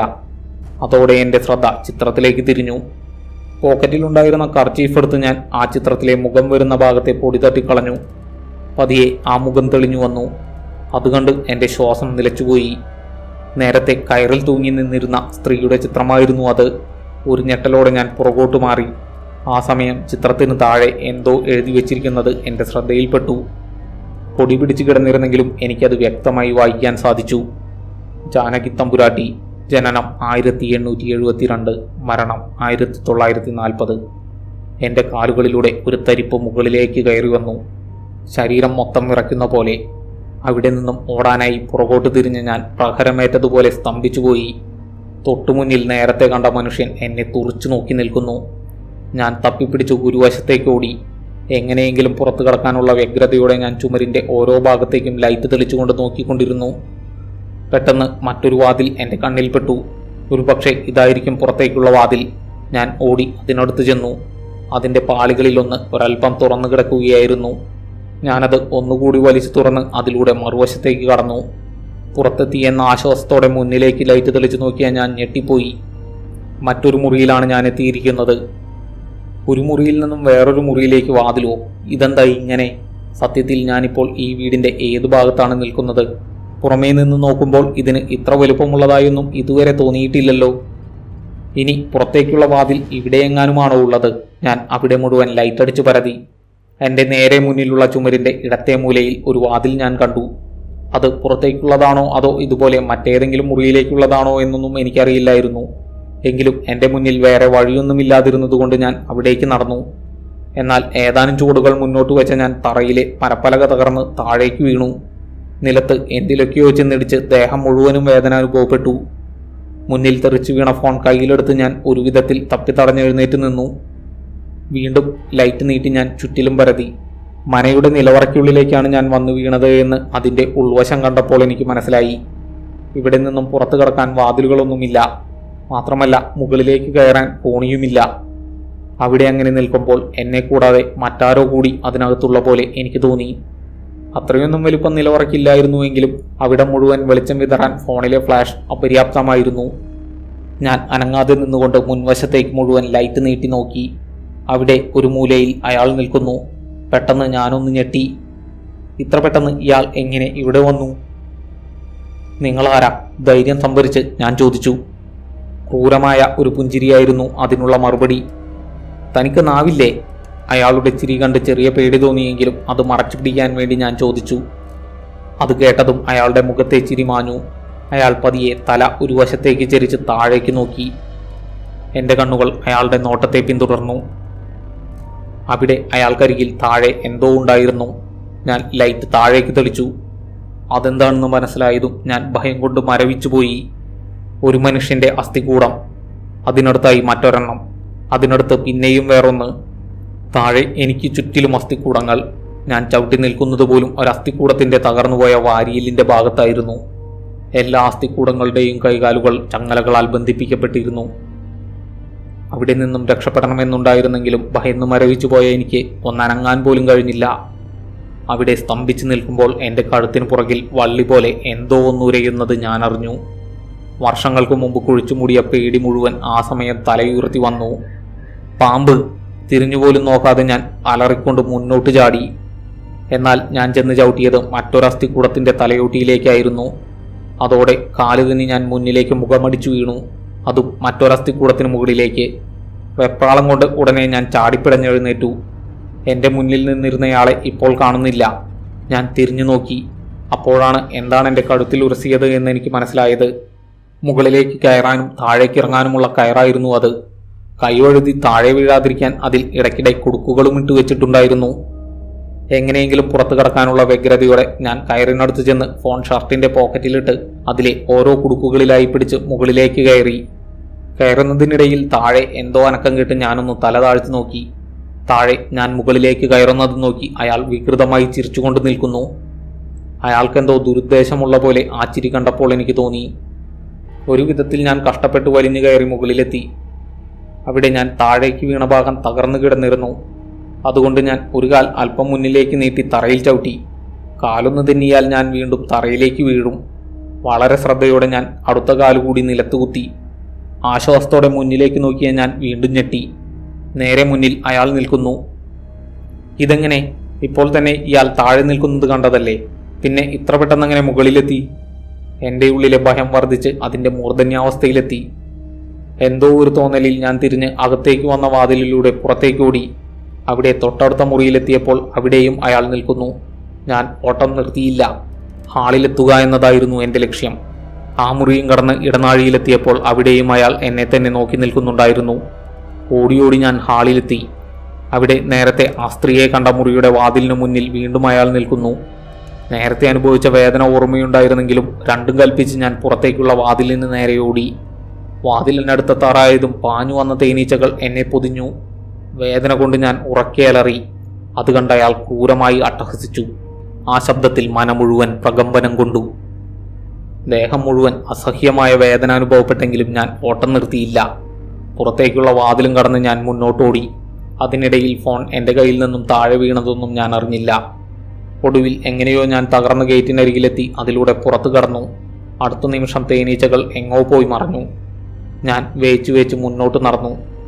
കണ്ണിൽ ഇരുട്ട് കയറുന്ന പോലെ ഏതാനും ചുവടുകൾ മുന്നോട്ട് വെച്ച ഞാൻ ബോധം മറിഞ്ഞ് നിലത്തേക്ക് കുഴഞ്ഞു വീണു. എടാ അഭിലാഷെ, കണ്ണു തുറക്ക്! വളരെ പരിചയമുള്ള ഒരു ശബ്ദം കേട്ട് ഞാൻ കണ്ണു തുറന്നു. കാഴ്ച ഒരൽപ്പം മങ്ങിയിരുന്നതുകൊണ്ട് എനിക്ക് ആളെ മനസ്സിലായില്ല. ഞാൻ കണ്ണ് ചിമ്മി നോക്കി. അത് ജോമോനായിരുന്നു. അവൻ്റെ തൊട്ടുമുറകിൽ ബിനു പകച്ചു നിൽക്കുന്നു. എടാ, എന്താടാ പറ്റിയേ? ഞാൻ കണ്ണു തുറക്കുന്നത് കണ്ട് ബിനു അടുത്തേക്ക് വന്ന് ചോദിച്ചു. ഞാൻ എന്തോ പറയാൻ ശ്രമിച്ചെങ്കിലും ചുമ അത് തടഞ്ഞു. നിലത്ത് കിടന്നിരുന്ന എന്നെ ജോമോനും വിനുവും താങ്ങി പിടിച്ചെഴുന്നേൽപ്പിച്ചു. അവിടെ അവരെ കൂടാതെ എൻ്റെ അയൽക്കാരിൽ കുറച്ചുപേരും ഉണ്ടായിരുന്നു. എന്നെ കാണാഞ്ഞതുകൊണ്ട് അവർ ഇന്നലെ രാത്രി മുഴുവൻ എന്നെ അന്വേഷിച്ച് നടക്കുകയായിരുന്നു എന്ന് അവരുടെ സംഭാഷണത്തിൽ നിന്നും എനിക്ക് മനസ്സിലായി. എഴുന്നേറ്റ് നിന്നെങ്കിലും എനിക്ക് നടക്കാൻ കഴിഞ്ഞില്ല. ദേഹം മുഴുവൻ വേദന. ഞാൻ വീണ്ടും മറിഞ്ഞു വീഴാൻ പോയി. അത് കണ്ട വിനുവും ജോമോനും വീണ്ടും എന്നെ താങ്ങി പിടിച്ചു. അവരോടൊപ്പം വീട്ടിലേക്ക് നടക്കുമ്പോൾ അയൽക്കാരുടെ ഒപ്പം ഞാൻ ഒരാളെ കണ്ടു. ചിരിച്ചുകൊണ്ട് എന്നെ തന്നെ നോക്കി നിൽക്കുന്ന ഒരാളെ. ഭയം കൊണ്ട് എൻ്റെ കണ്ണുകൾ വിടർന്നു. ഞാൻ അയാളുടെ നേരെ വിരൽ ചൂണ്ടി. അത് കണ്ട് എല്ലാവരും അവിടേക്ക് നോക്കി. അവിടെ എന്താ? വിനു ചോദിച്ചു. അതാരാ? പതിഞ്ഞ ശബ്ദത്തിൽ ഞാൻ അവനോട് തിരിച്ചു ചോദിച്ചു. ഏത്? അവൻ്റെ ചോദ്യം കേട്ട് ജോമോൻ അമ്പരന്നുകൊണ്ട് ചോദിച്ചു. അവിടെ ആരുമില്ലല്ലോ, വിനു മറുപടി പറഞ്ഞു. അപ്പോൾ എനിക്ക് മാത്രമേ അയാളെ കാണാൻ പറ്റുന്നുള്ളൂ. എൻ്റെ നെഞ്ചിടിപ്പ് വർദ്ധിച്ചു. ഞാൻ കൈതാഴ്ത്തി ഒന്നും മിണ്ടാതെ അവരോടൊപ്പം വീട്ടിലേക്ക് നടന്നു. ഒപ്പം അയാളും. വീട്ടിലെത്തിയപ്പോൾ തളർന്നു കരയുകയായിരുന്ന അമ്മ ഓടി വന്ന് എന്നെ കെട്ടിപ്പിടിച്ചു. പുറകെ അച്ഛനും വന്ന് എൻ്റെ തോളിൽ പിടിച്ചു. അവരോടൊപ്പം ഞാൻ വീടിനകത്തേക്ക് കയറി. ആളെ കിട്ടിയെന്ന് ആരോ പോലീസ് സ്റ്റേഷനിലേക്ക് വിളിച്ചു പറയുന്നുണ്ടായിരുന്നു. ഞാൻ ഹാളിലെ സോഫയിലിരുന്നു. ഒപ്പം കുറേ പേർ അകത്തേക്ക് കയറി. എല്ലാവർക്കും അറിയേണ്ടത് എനിക്കെന്താണ് പറ്റിയത് എന്ന് മാത്രമായിരുന്നു. തലേന്ന് രാത്രി വരുന്ന വഴി ബൈക്ക് ഓഫായിപ്പോയെന്നും വണ്ടി ഒരിടത്ത് ഒതുക്കി വെച്ച് വീട്ടിലേക്ക് നടക്കുന്നതിനിടയിൽ തനിയെ ബോധം മറഞ്ഞു വീണെന്നും ഒരു വിധത്തിൽ ഞാൻ പറഞ്ഞൊപ്പിച്ചു. ആ സമയം ഒരു പോലീസുകാരനോടൊപ്പം കിച്ചു ബൈക്കിൽ വന്നിറങ്ങി. അവരോടും ഞാൻ അതുതന്നെ പറഞ്ഞു. നിങ്ങളെന്തിനാ ഗംബൂട്ട് ധരിച്ചിരിക്കുന്നത്? പോലീസുകാരൻ ചൂഴ്ന്നു ചോദിച്ചു. വഴിയിൽ പാമ്പുണ്ടാവാൻ സാധ്യതയുണ്ടെന്നും അതുകൊണ്ട് കയ്യിലുണ്ടായിരുന്നത് എടുത്തിട്ടതാണെന്നും ഞാൻ പറഞ്ഞു. എൻ്റെ പാമ്പിനെ പേടി നാട്ടുകാർക്കെല്ലാം അറിയാവുന്നതുകൊണ്ട് അവരും അതേപ്പറ്റി കൂടുതലൊന്നും ചോദിച്ചില്ല. എൻ്റെ മൊഴിയെടുത്ത ശേഷം പോലീസുകാരൻ തിരിച്ചുപോയി. എന്തെങ്കിലും അസ്വസ്ഥത അനുഭവപ്പെടുന്നുണ്ടെങ്കിൽ ആശുപത്രിയിൽ പോകാമെന്ന് കിച്ചു പറഞ്ഞു. അത് കേട്ടതോടെ അച്ഛനും അമ്മയും അതേറ്റു പിടിച്ചു. എനിക്ക് കുഴപ്പമൊന്നുമില്ല, ഒന്നുറങ്ങിയാൽ മാത്രം മതി എന്ന് പറഞ്ഞ് ഞാൻ ഗംബൂട്ടൂരി സോഫയുടെ അരികിൽ വെച്ചു. അതോടെ കൂടി നിന്നിരുന്നവരെല്ലാം തിരികെ പോയി, ഒരാളൊഴികെ. ഒറ്റമുണ്ട് മാത്രം ധരിച്ച ആ മനുഷ്യൻ വീടിനകത്ത് നിൽക്കുന്നത് അപ്പോഴാണ് ഞാൻ കാണുന്നത്. ഞാൻ നടുങ്ങിപ്പോയി. മറ്റുള്ളവരെല്ലാം പോയി കഴിഞ്ഞപ്പോൾ അമ്മ ഹാളിൻ്റെ വാതിലടച്ചു കുറ്റിയിട്ടു. അതോടെ അമ്മയ്ക്കും അയാളെ കാണാൻ പറ്റുന്നില്ല എന്നെനിക്ക് മനസ്സിലായി. ഭയം കൊണ്ടെൻ്റെ കണ്ണുകൾ വികസിച്ചു. അത് കണ്ട് അയാളുടെ മുഖത്ത് നേർത്ത ഒരു ചിരി വിടർന്നു. ഇവിടെ തന്നെ കിടന്നാൽ മതിയോ? മുറിയിലേക്ക് പോകേണ്ടേ? അച്ഛൻ ചോദിച്ചു. അച്ഛൻ 2ാം തവണ ചോദിച്ചപ്പോഴാണ് ഞാനത് കേട്ടത്. ഞാൻ മെല്ലെ സോഫയിൽ നിന്നും എഴുന്നേറ്റ് അയാളുടെ സാന്നിധ്യം അവഗണിക്കാൻ ശ്രമിച്ചുകൊണ്ട് എൻ്റെ മുറിയിലേക്ക് നടന്നു. മുറിക്കകത്ത് കയറി വാതിലടച്ച് ചുമരിൽ ചാരി ഞാനൊന്ന് നിന്നു. എന്താണിതെല്ലാം? നേരെ ചൊവ്വെ ചിന്തിക്കാൻ പോലും പറ്റുന്നില്ല. ഒന്നുറങ്ങണം. കൺപോളകൾക്ക് കനം വെച്ചു വരുന്നു. ഞാൻ കട്ടിലിൽ കയറി കിടന്ന് കണ്ണുകൾ അടച്ചു. കണ്ണൊന്നടഞ്ഞു വന്നപ്പോഴേക്കും എന്തോ ദുസ്വപ്നം കണ്ട് ഞാൻ ഞെട്ടി എഴുന്നേറ്റു. കണ്ണു തുറന്ന വശം മുന്നിൽ കണ്ടത് കട്ടിലിൻ്റെ തൊട്ടരികിൽ എന്നെ തന്നെ തുറച്ചു നോക്കി നിൽക്കുന്ന അയാളെയായിരുന്നു. അറിയാതെ ഞാനൊന്ന് അലറിപ്പോയി. അത് കേട്ട് അച്ഛൻ വന്ന് വാതിലിൽ മുട്ടി. എന്താടാ, എന്തുപറ്റി? മുറിക്ക് പുറത്തു നിന്നും അച്ഛൻ ചോദിച്ചു. ഒന്നുമില്ല, ഒരു സ്വപ്നം കണ്ടതാ എന്ന് മാത്രം പറഞ്ഞ് ഞാൻ എൻ്റെ മുന്നിൽ നിൽക്കുന്നയാളെ നോക്കി. ഇയാൾ ശരിക്കും എൻ്റെ മുന്നിലുണ്ടോ അതോ എൻ്റെ വെറും തോന്നലാണോ? ധൈര്യം സംഭരിച്ച് ഞാൻ അയാളുടെ നേരെ കൈനീട്ടി. എൻ്റെ കൈയകലത്തിൽ അയാളുണ്ട്. പക്ഷേ എനിക്ക് കൈ അധികം മുന്നോട്ട് നീട്ടാൻ സാധിച്ചില്ല. എന്തോ ഒന്ന് എന്നെ പുറകോട്ട് വലിക്കുന്ന പോലെ. അയാളുടെ അരികിൽ നിന്നും ഓടി ഒളിക്കാൻ ആരോ ഉള്ളിലിരുന്നു പറയുന്നു. ഒരു തോന്നലിൽ ഞാൻ വാതിൽ തുറന്ന് പുറത്തേക്ക് നടന്നു. നീ ഉറങ്ങിയില്ലേ? പുറകിൽ നിന്നും അമ്മ വിളിച്ചു ചോദിച്ചു. ഇല്ല, ഇപ്പോൾ വരാമെന്ന് മാത്രം പറഞ്ഞ് ഞാൻ മുറ്റത്തേക്ക് നടന്നു. മുറ്റത്തെത്തി തിരിഞ്ഞു നോക്കിയതും പുറകിൽ അയാൾ നിൽക്കുന്നു. എൻ്റെ തല പെരുക്കുന്നത് പോലെ തോന്നി. അവിടെ നിൽക്കുമ്പോൾ അടുത്ത വീട്ടിലെ പട്ടി എന്നെ നോക്കി നിർത്താതെ ഓരിയിടാൻ തുടങ്ങി. അത് എന്ത് കണ്ടിട്ടാണ് ഇങ്ങനെ ഒച്ചയുണ്ടാക്കുന്നത്? നായ്ക്കൾ ഓരിയിടുന്നതിന് പല കാരണങ്ങളുമുണ്ട്. ഞാൻ വായിച്ചുമല്ലാതെയും അറിഞ്ഞ കാര്യങ്ങൾ മുഴുവൻ എൻ്റെ മനസ്സിലേക്ക് വന്നു. അത് മാറ്റി നിർത്തി ഞാൻ എനിക്കെന്താണ് സംഭവിക്കുന്നത് എന്ന് ചിന്തിക്കാൻ ശ്രമിച്ചു. തലേന്ന് രാത്രി ഞാൻ നല്ല പോലെ പേടിച്ചിട്ടുണ്ട്. അക്കാര്യം ഞാൻ സ്വയം അംഗീകരിച്ചു. പക്ഷേ പേടിക്കാനുണ്ടായ കാരണങ്ങളെല്ലാം ശരിക്കും ഉള്ളവ തന്നെയായിരുന്നോ? അതുറപ്പിക്കാൻ എന്താണ് ഒരു മാർഗം? എൻ്റെ തൊട്ടുമുന്നിൽ നിൽക്കുന്ന ഈ മനുഷ്യൻ എന്നെ സംബന്ധിച്ച് പകൽ പോലെ യാഥാർത്ഥ്യമാണ്. പക്ഷേ മറ്റാർക്കും അയാളെ കാണാൻ പോലും പറ്റുന്നില്ല. ഞാനൊരു മാനസിക രോഗിയായി മാറിയോ? ഇന്നലെ രാത്രി ഞാൻ കണ്ടതെല്ലാം എൻ്റെ വിഭ്രാന്തികൾ മാത്രമായിരുന്നോ? ഇല്ല, ഒരിക്കലുമില്ല. എനിക്ക് യാതൊരു കുഴപ്പവുമില്ല. ഇതിനെല്ലാം പിന്നിൽ എന്തോ കാരണമുണ്ട്, എനിക്കതറിയില്ല എന്ന് മാത്രമേ ഉള്ളൂ. സൂര്യൻ തലയ്ക്ക് മുകളിലെത്തിയപ്പോൾ ഞാൻ മുറ്റത്തെ മാവിൻ ചുവട്ടിലേക്ക് മാറി നിന്നു. ഉറക്കം വന്ന് കണ്ണുകളടഞ്ഞു പോകുന്നു. ഞാൻ സിമന്റ് കൊണ്ട് കെട്ടിയ മാവിൻ തറയിൽ കയറി കിടന്നു. ഒന്ന് ഉറക്കം പിടിച്ചു വന്നപ്പോൾ വീണ്ടും ഒരു ദുസ്വപ്നം കയറി വന്നു. കണ്ണു തുറന്നു നോക്കിയപ്പോൾ തൊട്ടരികിൽ തന്നെ അയാൾ നിൽക്കുന്നു. പേടിച്ചു പോയെങ്കിലും ഇത്തവണ ഞാൻ ഒച്ച വെച്ചില്ല. ഞാൻ വീണ്ടും ചിന്തിക്കാൻ ശ്രമിച്ചു. എന്തായിരിക്കാം ഇതിനെല്ലാം കാരണം? 1973 പോളണ്ടിലെ കാസമിർ നാലാമന്റെ ശവക്കല്ലറ തുറന്ന 12-ൽ 10 പേരുടെയും ജീവൻ ദിവസങ്ങൾക്കുള്ളിലെടുത്ത ശ്വാസകോശത്തെ ബാധിക്കുന്ന അസ്പജലസ് ഫ്ലാവസ് എന്ന ഫംഗസിനെ പോലെ മസ്തിഷ്കത്തിന്റെ പ്രവർത്തനങ്ങളെ തകരാറിലാക്കുന്ന എന്തെങ്കിലും മനക്കകത്ത് ഉണ്ടായിരുന്നിരിക്കുമോ? മനക്കാലങ്ങളായി അടഞ്ഞുകിടക്കുകയാണ്. ഇന്നേ വരെ കണ്ടെത്താൻ കഴിഞ്ഞിട്ടില്ലാത്ത ഒരു ഫംഗസോ അല്ലെങ്കിൽ വാതകമോ അതിനകത്തുണ്ടായിരുന്നെങ്കിൽ ഞാൻ യുക്തിസഹമായി ചിന്തിക്കാൻ ശ്രമിച്ചു. പക്ഷേ എൻ്റെ ചിന്തകൾക്ക് ഒരു അടുക്കും ചിട്ടയും ഇല്ലായിരുന്നു. ഞാൻ മാവിൻ ചുവട്ടിലിരിക്കുന്നത് കണ്ട് വീടിന് മുന്നിലെ റോഡിലൂടെ പോയ ജോമോൻ എൻ്റെ അടുത്തേക്ക് വന്നു. എങ്ങനെയുണ്ടിപ്പോ? അവൻ ചോദിച്ചു. കുഴപ്പമൊന്നുമില്ലടാ, ചെറിയ ഉറക്കക്ഷീണമുണ്ട്, അത്രയേ ഉള്ളൂ, ഞാൻ പറഞ്ഞു. ഇന്നലെ രാത്രി മുഴുവൻ ഞങ്ങൾ നിന്നെ അന്വേഷിച്ച് നടക്കുകയായിരുന്നു. നീ കിടന്നിരുന്ന ഭാഗത്തു കൂടെയെല്ലാം ഞങ്ങൾ 3-4 തവണയെങ്കിലും പോയി കാണും. അപ്പോഴൊന്നും നിന്നെ അവിടെ കണ്ടില്ല. കുറെ അകലെ നിന്റെ ബൈക്കിരിക്കുന്നത് കണ്ട് ആ വഴി മുഴുവൻ ഞങ്ങൾ അരിച്ചു പെറുക്കിയിരുന്നു.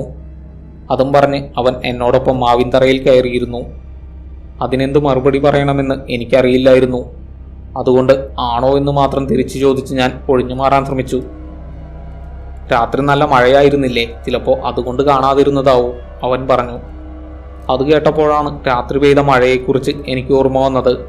ഞാൻ അവൻ്റെ ഫോൺ വാങ്ങി എൻ്റെ നമ്പറിലേക്ക് വിളിച്ചു നോക്കി. അത് സ്വിച്ച് ഓഫ് ആയിരുന്നു. രാത്രി മുഴുവൻ ഫ്ലാഷ് ഓണായി കിടന്ന് ചാർജ് തീർന്നു കാണും. അയാളിപ്പോഴും എൻ്റെ തൊട്ടരികിൽ തന്നെയുണ്ട്. ഞാൻ ജോമോൻ്റെ ഫോണിലെ ക്യാമറ തുറന്ന് അയാളുടെ നേരെ തിരിച്ചു. ഞാൻ എന്താണ് ചെയ്യുന്നത് എന്ന് വ്യക്തമായ ധാരണയുള്ളതുപോലെ അയാൾ ഫോണിലെ ക്യാമറയിലേക്ക് നോക്കി വികൃതമായി ചിരിച്ചു.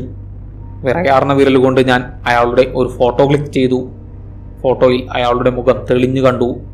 ആവേശത്തോടെ ഞാൻ ആ ഫോട്ടോ ജോമോനെ കാണിച്ചു. അവനത് സൂം ചെയ്ത് നോക്കി. അവൻ്റെ പ്രതികരണം അറിയാൻ ഞാൻ ഒന്നും മിണ്ടാതെ അവൻ്റെ മുഖത്തേക്ക് നോക്കിയിരുന്നു. ആ, നീ ഇതിപ്പോ വാങ്ങി? ഫോട്ടോയിലേക്ക് നോക്കി അവൻ ചോദിച്ചു. എനിക്ക് കൺഫ്യൂഷനായി.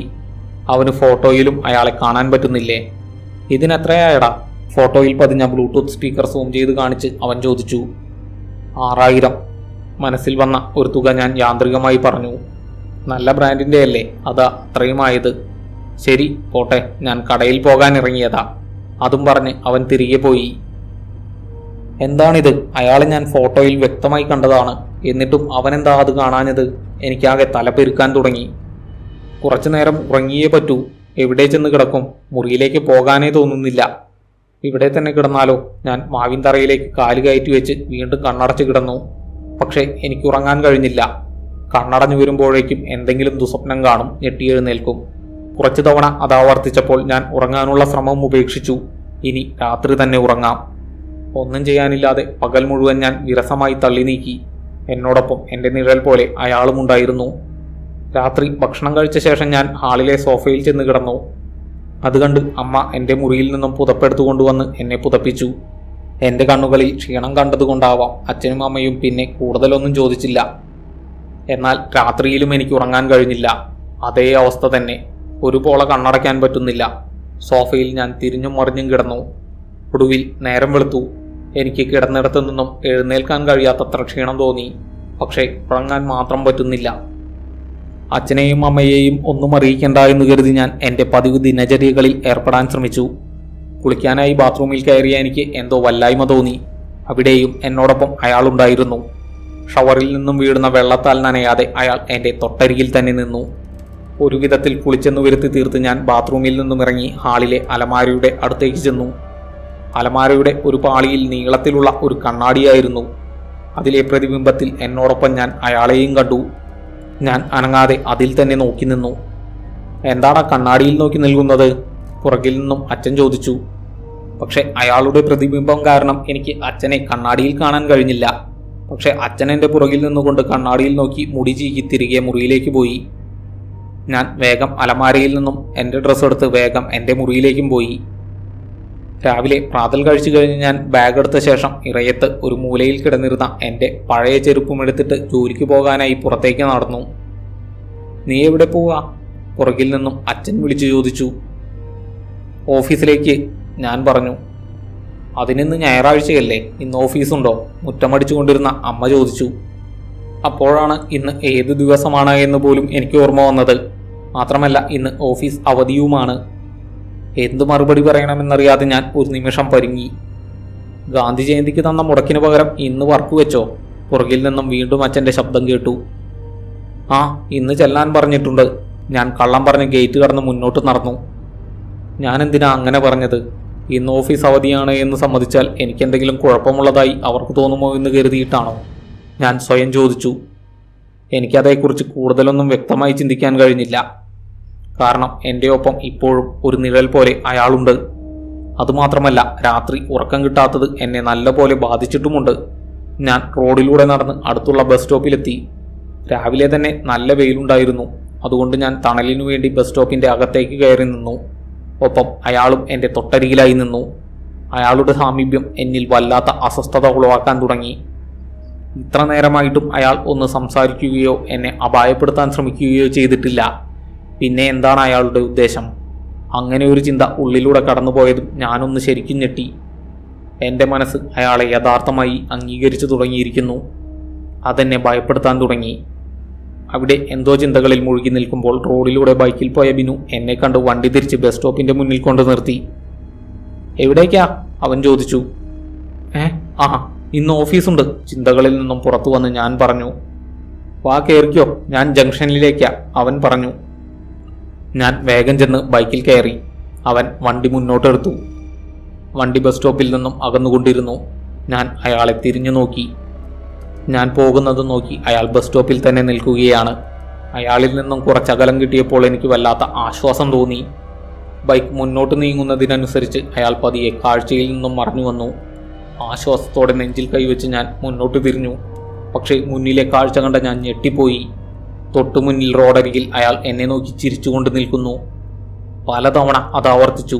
ഓരോ തവണയും കാഴ്ചയിൽ നിന്നും മറയുന്നതിനനുസരിച്ച് അയാൾ തൊട്ടുമുന്നിലായി പ്രത്യക്ഷപ്പെട്ടുകൊണ്ടിരുന്നു. കുറച്ചു കഴിഞ്ഞപ്പോൾ ഞങ്ങൾ അടുത്തുള്ള പ്രധാന ജംഗ്ഷനിലെത്തി. ബിനു എന്നെ അവിടെയുള്ള ബസ് സ്റ്റോപ്പിൽ ഇറക്കിയ ശേഷം എന്തോ പറഞ്ഞ് ബൈക്കിൽ യാത്രയായി. മനസ്സ് മുഴുവൻ മറ്റെന്തൊക്കെയോ ആയിരുന്നതുകൊണ്ട് അവൻ പറഞ്ഞതെന്താണെന്ന് ഞാൻ കേട്ടില്ല. ബസ് സ്റ്റോപ്പിൽ എൻ്റെ വരവും പ്രതീക്ഷിച്ച് അയാൾ നിൽക്കുന്നുണ്ടായിരുന്നു. ഞാൻ ബസ് വരുന്നതും കാത്തുനിന്നു. എൻ്റെ തൊട്ടരികിൽ അയാളും.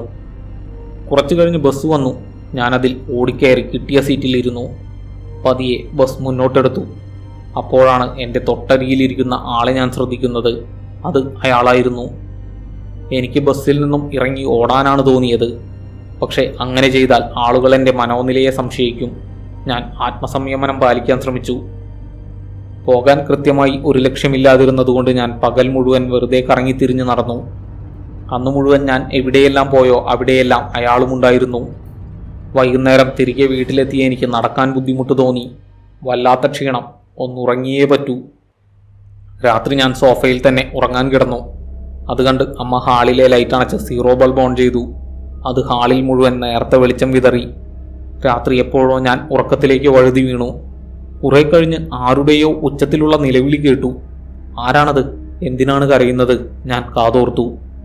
എന്നെ ഒന്നും ചെയ്യല്ലേ, ഞാൻ ഇവിടെ നിന്നും പോയിക്കൊള്ളാമെന്നാണ് ആ ശബ്ദം പറയുന്നത്. എന്താടാ, എന്തുപറ്റി? വളരെ പരിചയമുള്ള മറ്റൊരു ശബ്ദം ചോദിക്കുന്നു. എൻ്റെ തൊട്ടടുത്തു നിന്നുമാണ് അത് കേൾക്കുന്നത്. ഞാൻ കണ്ണു തുറന്നു. എൻ്റെ തൊട്ടരികിൽ അച്ഛനും അമ്മയും പരിഭ്രമിച്ച് നിൽക്കുന്നു. ഞാനാണ് അലറിക്കറിയുന്നത് എന്ന് മനസ്സിലാക്കാൻ എനിക്ക് കുറച്ച് സമയം വേണ്ടി വന്നു. എന്താ മോനെ, എന്തുപറ്റി? അമ്മ കരഞ്ഞുകൊണ്ട് ചോദിച്ചു. ഒന്നുമില്ല എന്ന് മറുപടി പറയണമെന്നുണ്ടായിരുന്നെങ്കിലും എനിക്കതിന് കഴിഞ്ഞില്ല. എന്ന് മാത്രമല്ല, ഞാൻ കൂടുതൽ ഉച്ചത്തിൽ നിലവിളിക്കാനും തുടങ്ങി. എൻ്റെ ശരീരത്തിൽ നിന്നും എൻ്റെ നിയന്ത്രണം നഷ്ടമാവുകയായിരുന്നു. അച്ഛൻ എന്നെ ആശ്വസിപ്പിക്കാൻ ശ്രമിച്ചെങ്കിലും ഞാൻ കുതറി മാറി. എനിക്കെന്താണ് സംഭവിക്കുന്നത്? അവരോട് സംസാരിക്കണമെന്നുണ്ട്, പക്ഷെ കഴിയുന്നില്ല. കുറേ നേരം കഴിഞ്ഞപ്പോൾ ഞാൻ തനിയെ ശാന്തനായി. എന്നിട്ടും എനിക്ക് എൻ്റെ മേലുള്ള നിയന്ത്രണം തിരികെ വന്നില്ല. ഞാൻ കണ്ണു തുറന്ന് മുകളിലേക്ക് നോക്കി കിടന്നു. അവൻ ഒരുപോലെ കണ്ണടച്ചിട്ടില്ല. ഞാൻ നോക്കുമ്പോഴെല്ലാം ഇതുപോലെ മുകളിലേക്ക് നോക്കി കിടക്കുകയായിരുന്നു എന്ന് അച്ഛനമ്മയോട് പറയുന്നത് കേട്ടു. അപ്പോൾ ഞാൻ ഉറങ്ങുകയായിരുന്നു എന്നതുപോലും എൻ്റെ വെറും തോന്നലായിരുന്നോ? എൻ്റെ കണ്ണിൽ നിന്നും 2 തുള്ളി കണ്ണുനീരൊഴുകി താഴെ വീണു. അന്ന് രാത്രി മുഴുവൻ അച്ഛനും അമ്മയും എൻ്റെ അടുത്ത് തന്നെ തറയിൽ പായ വിരിച്ച് കിടന്നു. അടുത്ത ദിവസം രാവിലെ തന്നെ അച്ഛൻ കാറിൽ എന്നെയും കൂട്ടി അടുത്തുള്ള ഒരു ആശുപത്രിയിൽ പോയി. അവിടെ ഒരു ഫിസിഷ്യനെ കണ്ട് ഉറക്കമില്ലാത്ത കാര്യം പറഞ്ഞു. എനിക്ക് വേണ്ടി അച്ഛനാണ് ഡോക്ടറോട് സംസാരിച്ചത്. ഞാൻ ഒന്നും മിണ്ടാതെ അതെല്ലാം കേട്ട് അവിടെയിരുന്നു. എനിക്കരികിൽ അയാളും.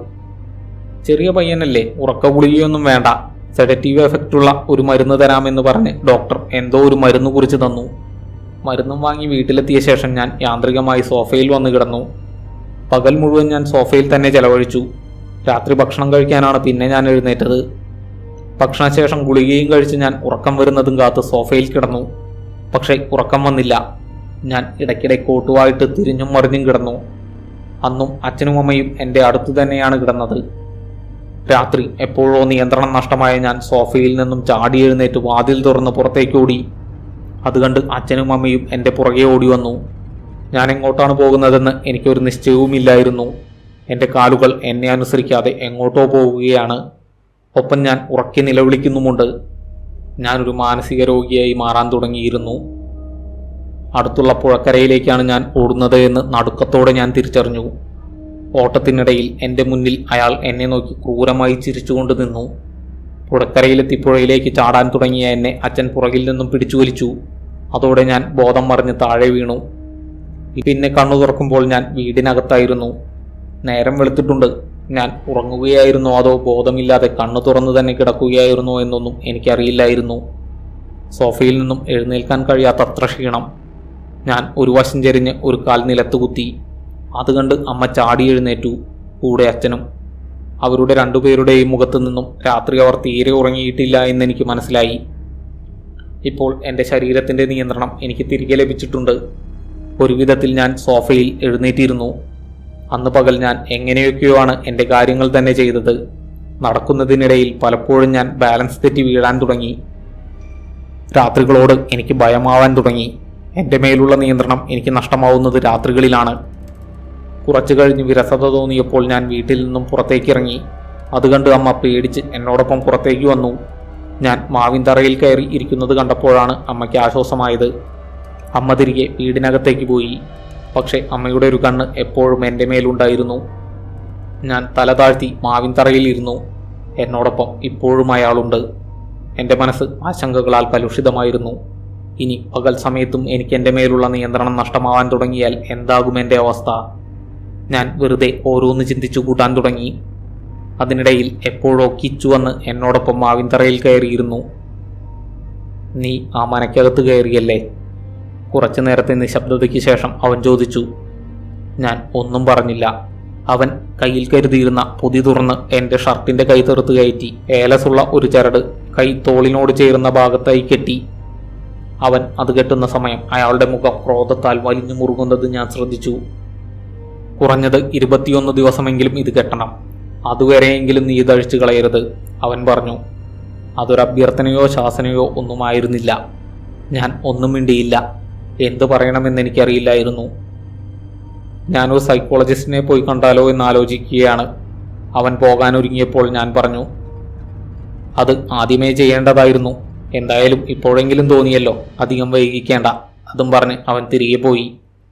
അവൻ പോയി കുറച്ചു കഴിഞ്ഞപ്പോൾ ഞാൻ വീടിനകത്തേക്ക് കയറി അച്ഛൻ്റെ അടുത്ത് ചെന്നു. എനിക്കൊരു സൈക്കോളജിസ്റ്റിനെ കാണണം, പതിഞ്ഞ ശബ്ദത്തിൽ ഞാൻ പറഞ്ഞു.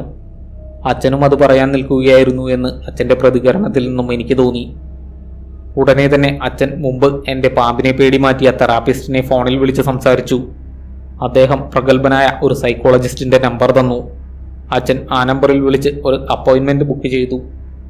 നല്ല തിരക്കുള്ള ആളായിരുന്നതുകൊണ്ട് വൈകുന്നേരത്തേക്കായിരുന്നു ഞങ്ങൾക്ക് ബുക്കിംഗ് ലഭിച്ചത്. വൈകുന്നേരം ഞാനും അച്ഛനും അമ്മയും കൂടി സൈക്കോളജിസ്റ്റിനെ കാണാൻ ക്ലിനിക്കിലേക്ക് യാത്ര തിരിച്ചു. ഞങ്ങളുടെ കാറിലായിരുന്നു ഞങ്ങൾ പോയിക്കൊണ്ടിരുന്നത്. ഞങ്ങൾ 3 പേരെ കൂടാതെ അയാളും ഞങ്ങളോടൊപ്പം കാറിലുണ്ടായിരുന്നു. ഏതാണ്ട് 1 മണിക്കൂർ സമയം കൊണ്ട് ഞങ്ങൾ ക്ലിനിക്കിലെത്തി. അച്ഛനും അമ്മയും സൈക്കോളജിസ്റ്റിനോട് കാര്യങ്ങൾ വിവരിച്ചു. തുടർച്ചയായ ഉറക്കക്കുറവ് PTSDക്ക് കാരണമായിട്ടുണ്ടാകും, അതുകൊണ്ടായിരിക്കാം ഇത്തരം വിഭ്രാന്തികൾ പ്രകടിപ്പിക്കുന്നത് എന്ന് അദ്ദേഹം പറഞ്ഞു. അതിനുശേഷം അദ്ദേഹം എന്നോട് ഒറ്റയ്ക്ക് സംസാരിക്കണമെന്നാവശ്യപ്പെട്ടു. അച്ഛനും അമ്മയും മുറിയിൽ നിന്നും പുറത്തേക്കിറങ്ങി. മുറിയിൽ ഞാനും അദ്ദേഹവും പിന്നെ അയാളും മാത്രം. എന്താണ് ഇങ്ങനെ സംഭവിക്കാൻ കാരണമെന്നാണ് അഭിലാഷ് കരുതുന്നത്? അദ്ദേഹം ചോദിച്ചു. ഒരു നിമിഷത്തെ മൗനത്തിന് ശേഷം ഞാൻ നടന്ന സംഭവങ്ങൾ മുഴുവൻ അദ്ദേഹത്തോട് പറഞ്ഞു. അതെല്ലാം കേട്ടുകഴിഞ്ഞ ശേഷം അദ്ദേഹം എന്നെ ഒരു ബെഡിൽ കിടത്തി. എൻ്റെ കുറച്ചു മുന്നിലായി ഒരു ഹിപ്നോട്ടിക് വീലുണ്ടായിരുന്നു. അതിൻ്റെ ഒത്ത നടുവിലേക്ക് നോക്കിക്കിടക്കാൻ അദ്ദേഹം പറഞ്ഞു. ഞാൻ അതിലേക്ക് നോക്കിക്കിടക്കുന്നതിനിടെ മെല്ലെ അത് കറങ്ങാൻ തുടങ്ങി. എൻ്റെ കണ്ണുകൾ മെല്ലെ അടഞ്ഞു വന്നു. പക്ഷേ പെട്ടെന്ന് ആ ഹിപ്നോട്ടിക് വീലിൻ്റെ നടുവിൽ അയാളുടെ തല പ്രത്യക്ഷപ്പെട്ടു. അത് വീലിനൊപ്പം കറങ്ങാൻ തുടങ്ങി. ഞാൻ അലറിക്കൊണ്ട് ചാടി എഴുന്നേറ്റു. അല്പം പാടുപെട്ട് അദ്ദേഹം എന്നെ ആശ്വസിപ്പിച്ചു. അതിനുശേഷം അച്ഛനെ വിളിച്ച് എനിക്ക് ഉറങ്ങാനായി റിലാക്സേഷൻ ടെക്നിക്കുകൾ ഒന്നും പ്രയോജനം ചെയ്യാൻ സാധ്യതയില്ല എന്ന് പറഞ്ഞ് അത്യാവശ്യം ഡോസ് കൂടിയ ഉറക്ക ഗുളികയും ട്രയാങ്കുലൈസറും എഴുതി നൽകി. ഞങ്ങൾ വീട്ടിലെത്തുമ്പോൾ രാത്രിയായിരുന്നു. അതോടെ എനിക്ക് പേടിയാകാൻ തുടങ്ങി. അത് പുറത്തു കാണിക്കാതിരിക്കാൻ ഞാൻ നന്നേ പാടുപെട്ടു. രാത്രി ഭക്ഷണം കഴിച്ചു കഴിഞ്ഞ് ഗുളികയും കഴിച്ച് ഞാൻ കിടക്കാനായി സോഫയുടെ അടുത്തേക്ക് ചെന്നു. അതിനിടയിൽ വീഴാൻ പോയ എന്നെ അച്ഛൻ താങ്ങിപ്പിടിച്ച് സോഫയിൽ കിടത്തി. സോഫയിൽ കിടന്ന് അധികം വൈകാതെ തന്നെ ഞാൻ ഉറങ്ങിപ്പോയി. അടുത്ത ദിവസം ഉച്ചയ്ക്കാണ് പിന്നെ ഞാൻ ഉണരുന്നത്. ഞാൻ ഉറങ്ങുക തന്നെയായിരുന്നുവെന്ന് കണ്ണു തുറന്നപ്പോൾ അനുഭവപ്പെട്ട നേർത്ത ഉന്മേഷത്തിൽ നിന്നും എനിക്ക് മനസ്സിലായി. പഴയ ഊർജ്ജസ്വലതയൊന്നും അനുഭവപ്പെട്ടില്ലെങ്കിലും കഴിഞ്ഞ ഏതാനും ദിവസങ്ങളെക്കാൾ സ്ഥിതി മെച്ചപ്പെട്ടിട്ടുണ്ടായിരുന്നു. ഞാൻ സോഫയിൽ എഴുന്നേറ്റിരുന്നു. എൻ്റെ തൊട്ടരികിലുണ്ടാകാറുണ്ടായിരുന്ന അയാൾ ഇന്ന് ഹാളിൻ്റെ വാതിലിനടുത്തായാണ് നിന്നിരുന്നത്. അതും എനിക്ക് ആശ്വാസം നൽകി. ആ ദിവസം എനിക്ക് പ്രത്യേകിച്ച് കുഴപ്പങ്ങളൊന്നും തന്നെ അനുഭവപ്പെട്ടില്ല. മാത്രമല്ല അന്ന് രാത്രിയും എനിക്ക് നല്ലപോലെ ഉറക്കം കിട്ടി. അതുകൊണ്ട് തന്നെ അടുത്ത ദിവസം രാവിലെ എനിക്ക് കുറച്ചുകൂടി ഉണർവ് തോന്നി. കൂടാതെ അന്നയാൾ വീടിൻ്റെ പുറത്തായിരുന്നു നിന്നിരുന്നത്. അവിടെ നിന്നുകൊണ്ട് കോപത്താൽ ജ്വലിക്കുന്ന കണ്ണുകളുമായി അയാൾ എന്നെ തുറിച്ചു നോക്കിക്കൊണ്ടിരുന്നു. കഴിഞ്ഞ ദിവസം മുതൽ അയാളുടെ മുഖത്തുണ്ടായിരുന്ന ക്രൂരമായ ചിരിമാഞ്ഞിരുന്നു. പകരം എപ്പോഴും വലിഞ്ഞു മുറുകിയ പകയും വിദ്വേഷവും തെളിഞ്ഞു നിൽക്കുന്ന ഒരു ഭാവമായിരുന്നു മുഖത്ത്. ഓരോ ദിവസം കഴിയുന്തോറും അയാൾ കൂടുതൽ കൂടുതൽ അകലേക്ക് പോകാൻ തുടങ്ങി. അതെനിക്ക് നൽകിയ ആശ്വാസം ചെറുതൊന്നുമായിരുന്നില്ല. ദിവസങ്ങൾ കടന്നുപോയിക്കൊണ്ടിരുന്നു. ഓരോ ദിവസവും ഞാൻ കൂടുതൽ കൂടുതൽ ഉന്മേഷവാനായി വന്നു. ഇന്ന് സൈക്കോളജിസ്റ്റിനെ കാണാൻ പോയിട്ട് 21 ദിവസമാകുന്നു. കിച്ചു കയ്യിൽ ഏലസ് കെട്ടിത്തന്നതും ആ ദിവസം തന്നെയാണ്. ഇന്നെനിക്ക് എൻ്റെ പതിവ് ദിനചര്യകളിൽ ഏർപ്പെടാൻ യാതൊരു ബുദ്ധിമുട്ടും അനുഭവപ്പെട്ടില്ല. മാത്രമല്ല സാധാരണ ദൂരെയെങ്കിലും കാണാറുള്ള അയാളെ ഇന്ന് തീരെ കണ്ടിട്ടേയില്ല. എന്താണ് എന്നെ അയാളിൽ നിന്നും മോചിപ്പിച്ചത്? മരുന്നോ അതോ ഏലസോ അതോ അത് രണ്ടും ചേർന്നോ? എനിക്കൊരു ഉത്തരമില്ലായിരുന്നു. ആ സമയം കിച്ചു പണ്ട് പറഞ്ഞ ഒരു കാര്യമാണ് എനിക്ക് ഓർമ്മ വന്നത്. മന്ത്രങ്ങൾക്കും യന്ത്രങ്ങൾക്കും അത്ഭുതസിദ്ധിയൊന്നുമില്ല. അവ മനസ്സിൽ ശരിയായ കാര്യങ്ങൾ തോന്നിപ്പിക്കും, ശരിയായ സ്ഥലത്തെത്തിക്കും. അത്രയേ ഉള്ളൂ. എനിക്ക് സൈക്കോളജിസ്റ്റിനെ കാണാൻ പോകാൻ തോന്നിയതിനും ശരിയായ ആളുടെ അടുത്ത് തന്നെ എത്താൻ കഴിഞ്ഞതിനും കാരണം ഈ ഏലസ് ആണോ? മരുന്ന് കുറച്ച് ദിവസത്തേക്ക് കൂടിയുണ്ട്. രാത്രി ഭക്ഷണശേഷം ഗുളികയും കഴിച്ച് ഞാൻ എൻ്റെ മുറിയിൽ വന്നു കിടന്നു. കയ്യിലെ ഏലസ് എനിക്കെന്തോ അഴിച്ചു കളയാൻ തോന്നിയില്ല. അന്ന് ശരിക്കും മനയിൽ വെച്ചെന്താണ് സംഭവിച്ചത്? അതിനുശേഷം എൻ്റെ കൂടെയുണ്ടായിരുന്ന ആൾ ശരിക്കുമുള്ളതോ അതോ എൻ്റെ വെറും തോന്നലോ? ഉത്തരമില്ലാത്ത ഒരു പ്രഹേളികയായി അതെല്ലാം എൻ്റെ മനസ്സിലവശേഷിച്ചു.